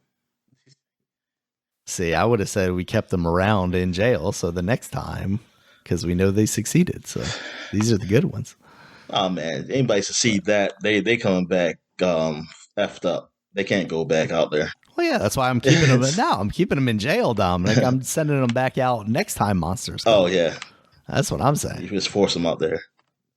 No, I know they're good at killing the monsters, so they're killing more monsters for me. So yeah, that was the partner preview. Like I said, it was pretty speedy. I appreciated that. It showed just enough of most of these games to kind of get an idea of what they are, and they had some new stuff to show. So that was pretty cool. For a press conference this time of year, we're kind of right before the game awards. So like all your big stuff, if you have any, is probably going to be there. I think they still had some decent stuff to show. So, yeah. Yeah, they did. Yeah, I mean, they got me excited. Like Subnautica 2. I wish all these games were on Game Pass, but I know they can't be. But Subnautica 2, Mouse PI, for hire. What else they got? I mean, Alan Wake DLC. I mean, I'm not playing it, but that's good for people who like that game.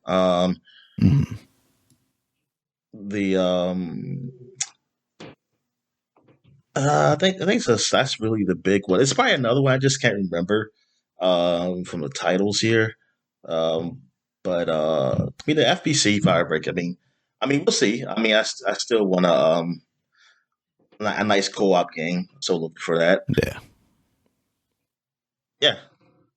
So yeah, that's it. Want a Left 5 Dead? I get it. Yeah, I mean, one day. Yeah, one day, man.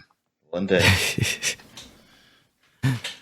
All right, Dominic, in that case, that is the news we had for these past couple of weeks. Getting to new releases here real quick. We got Diablo 4, Vessel of Hatred expansion. That's now out on everything. Yeah, I wish it was like a Game Pass thing because I have to pay because I want to pay for it. Yep. That's the only downside to Game Pass games is when they start doing like DLC and they don't also like, just yeah, I include get it, that stuff but it's in like, there. well, technically it's just like co-op games. It's not really me. It's multiplayer, but it's co-op. But I'm like, come on, man. Like, don't people buy other stuff in this game? Actually, what do people buy in this game?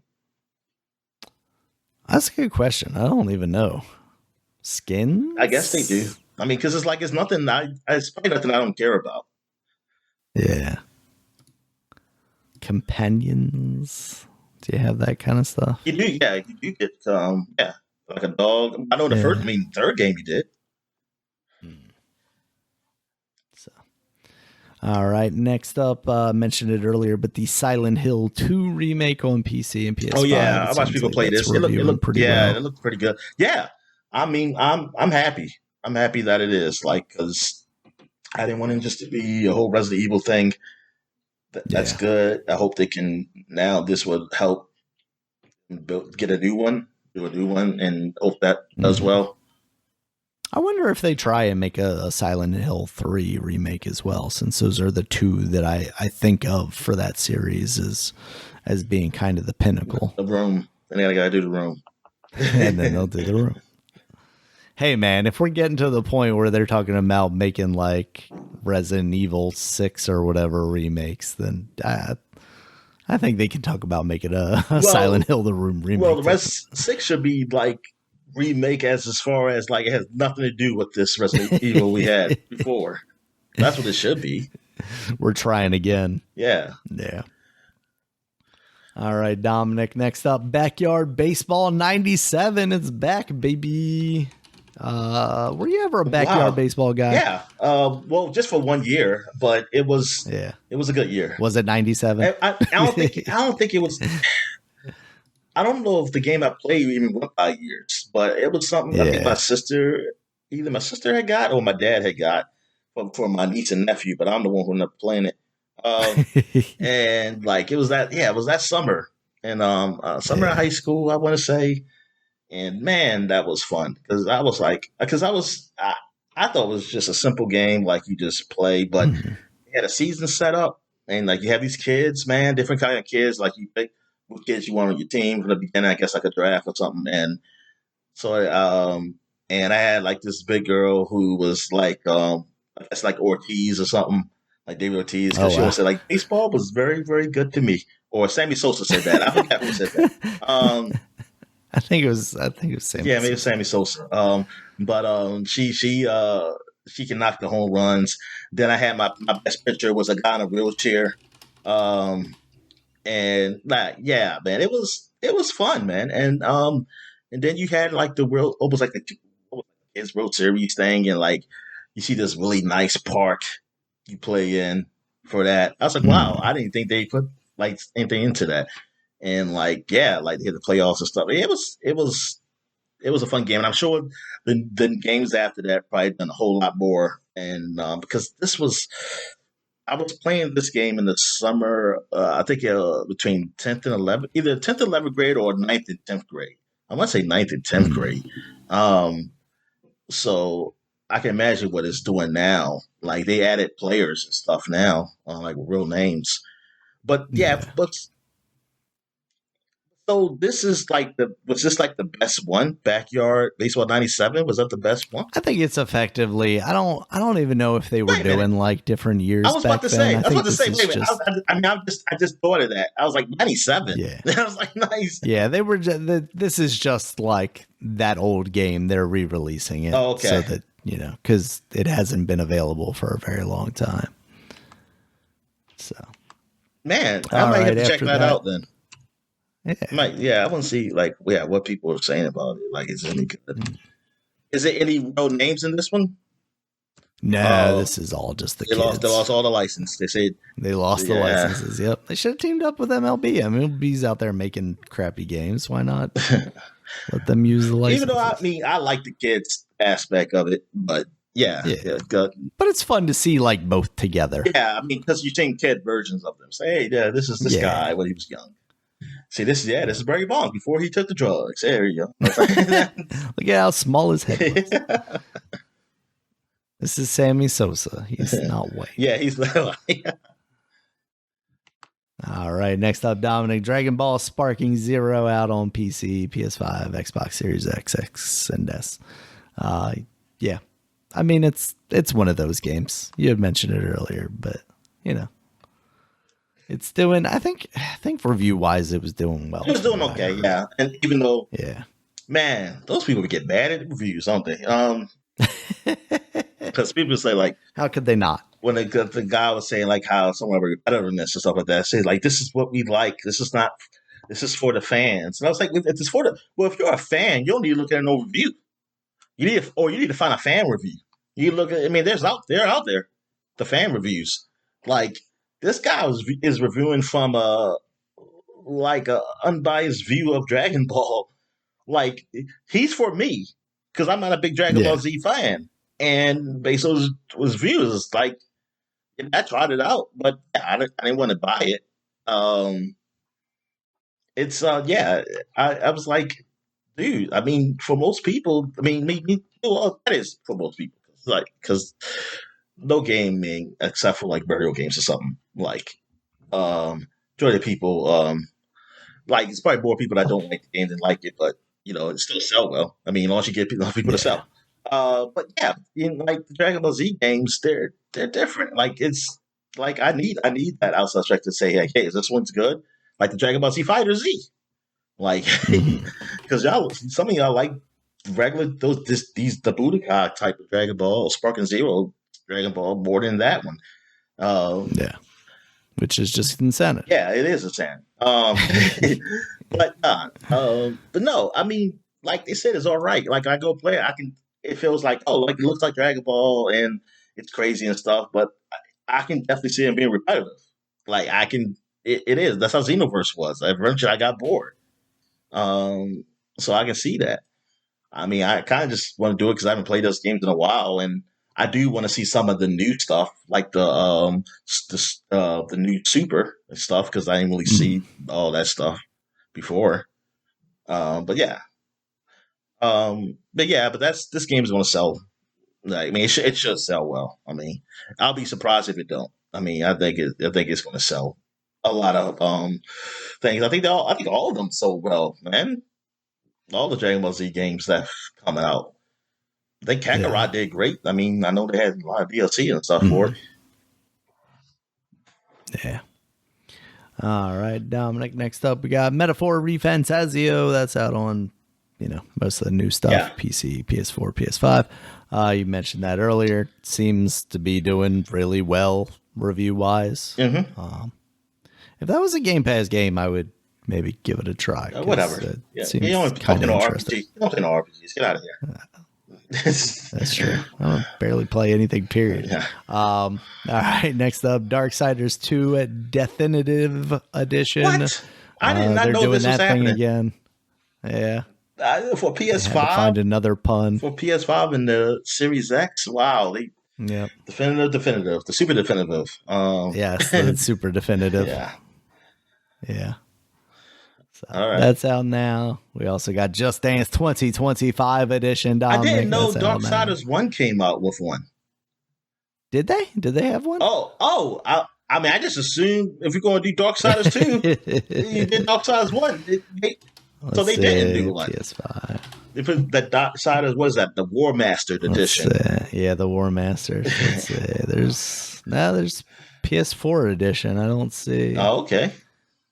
It's backwards compatible, but I mean, obviously. Yeah. I say obviously, but it is.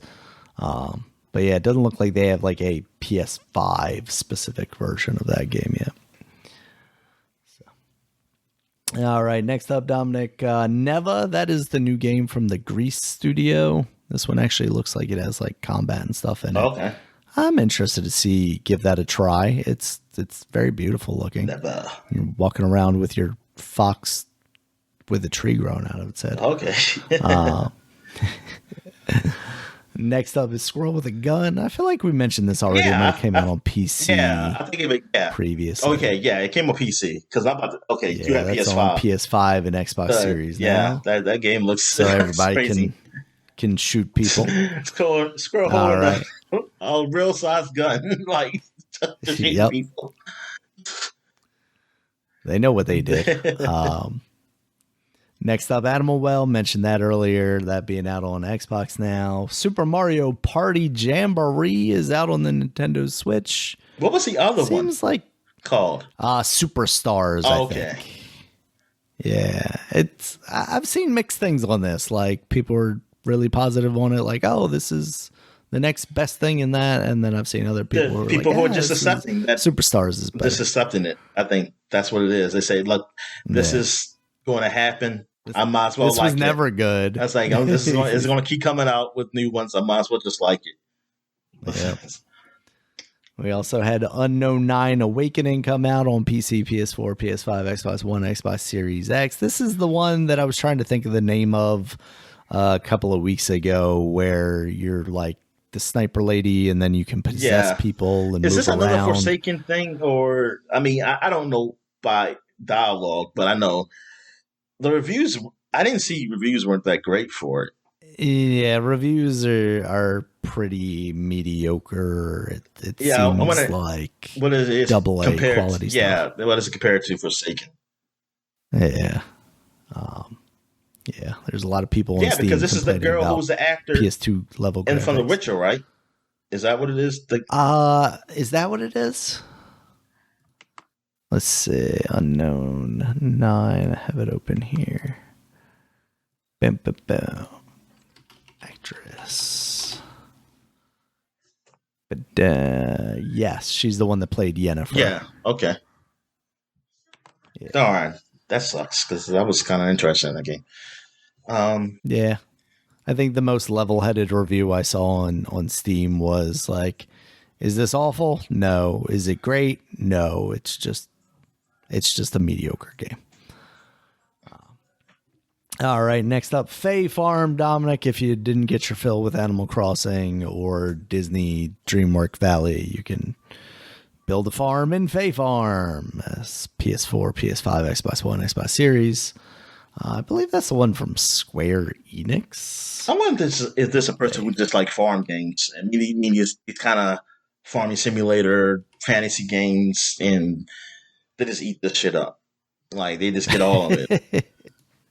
You think there's gotta be like a contingent, because there's a lot of these games releasing. Yeah. So if it were me, I would think that people would like get one and then stick to it. That's what I'm thinking. That's what I'm saying. These games seem like this is the Spike Chunsoft one. There's such time-consuming games. Yeah. That I'm like, yo, I'll just pick the best one. But maybe there's somebody who's like, I just play a whole bunch of them. I remember what I did. This guy and this one I got to plant those carrots, and then this one I gotta go talk to this person in town about something. I said, it's crazy. Yeah. All right, next up, Kong Survivor Instinct for the PC, PS5, Xbox had high hopes for this one, because somebody, I think I read one thing. Somebody said it's not really Metrovania like, because you don't really go backtrack. He said the only time you backtrack is because you forgot you went the wrong way. He said he went okay, or like something like that. I'm like, darn, man. Like, I just felt like just make like a Metrovania game and just have the Kong stuff just happen, around. Like, I mean, that's what I was hoping for. I was hoping for at least like an 8 in this game. Yeah. That sucks. All right. Next up, we have Yakuza Kiwami is now out on the Nintendo Switch. Oh, that's good, man. People play it on the go, or maybe they don't have the other systems. They play on the Switch. Exactly. Also, Call of Duty Black Ops 6. You mentioned that earlier, out on PC, PS4, PS5, Xbox One, Xbox Series. Oh, wait a minute. Tom, that dude. What's that? So that's why that dude said that. He said, yeah, I can't wait to play this PS4, Xbox One game. And I was like, what's he talking about? I didn't ever look it up. I didn't know it was still coming out on the other systems. Yep. Wow. Okay. I've heard good things about the campaign on this one. Oh no! I didn't. Yeah, I didn't mention that. I didn't mention that and think. I mean, I can't have an opinion on it because I ain't played much of it. But yes, that's what I've seen. Yeah, I've seen really great things. Like people said they really like the campaign. I was like, wow, well, that's good.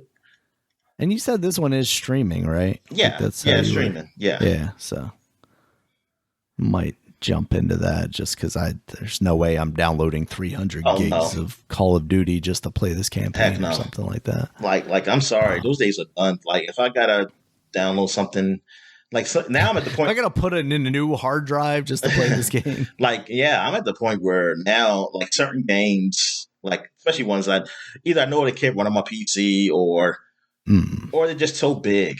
Like that I guess so I can use cheats, but I still want to play them. I'm like, nah, man, I gotta stream it. It's like if it ain't being for me to stream, I don't want to bother.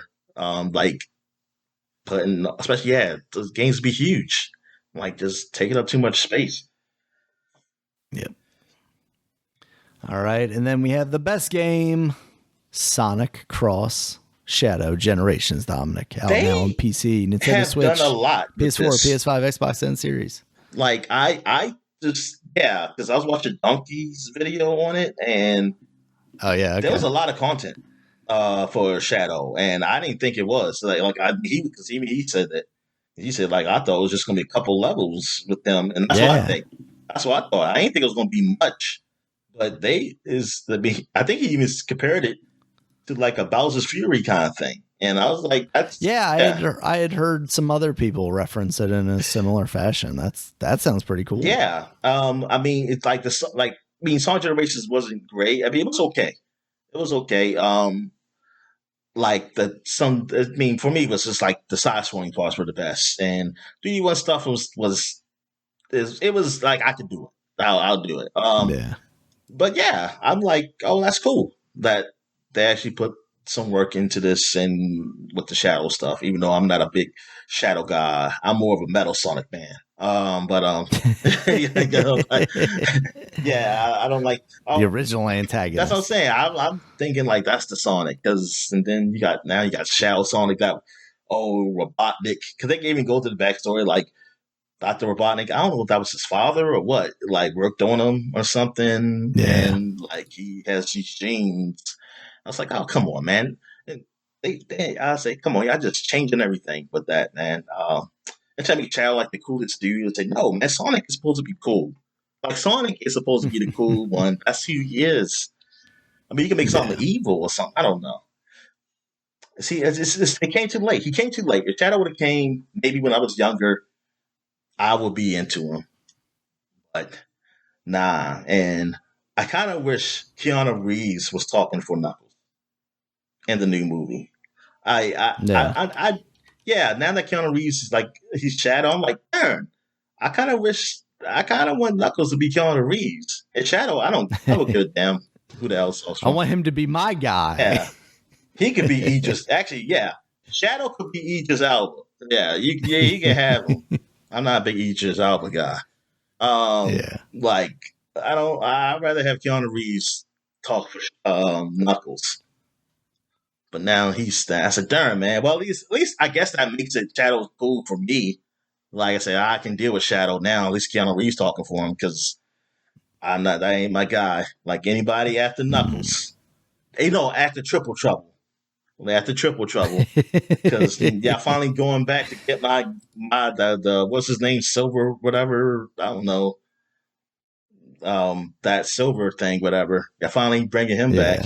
But yeah, I don't care about Amy. I don't care about Biggs the Cat, Crocodile Wild, whatever the hell that is. And hey, now you're going too far now. And those little demon-looking ones. I don't know that cat one with wings. I don't care about that sexy cat one. I don't care how sexy she is. I don't like it.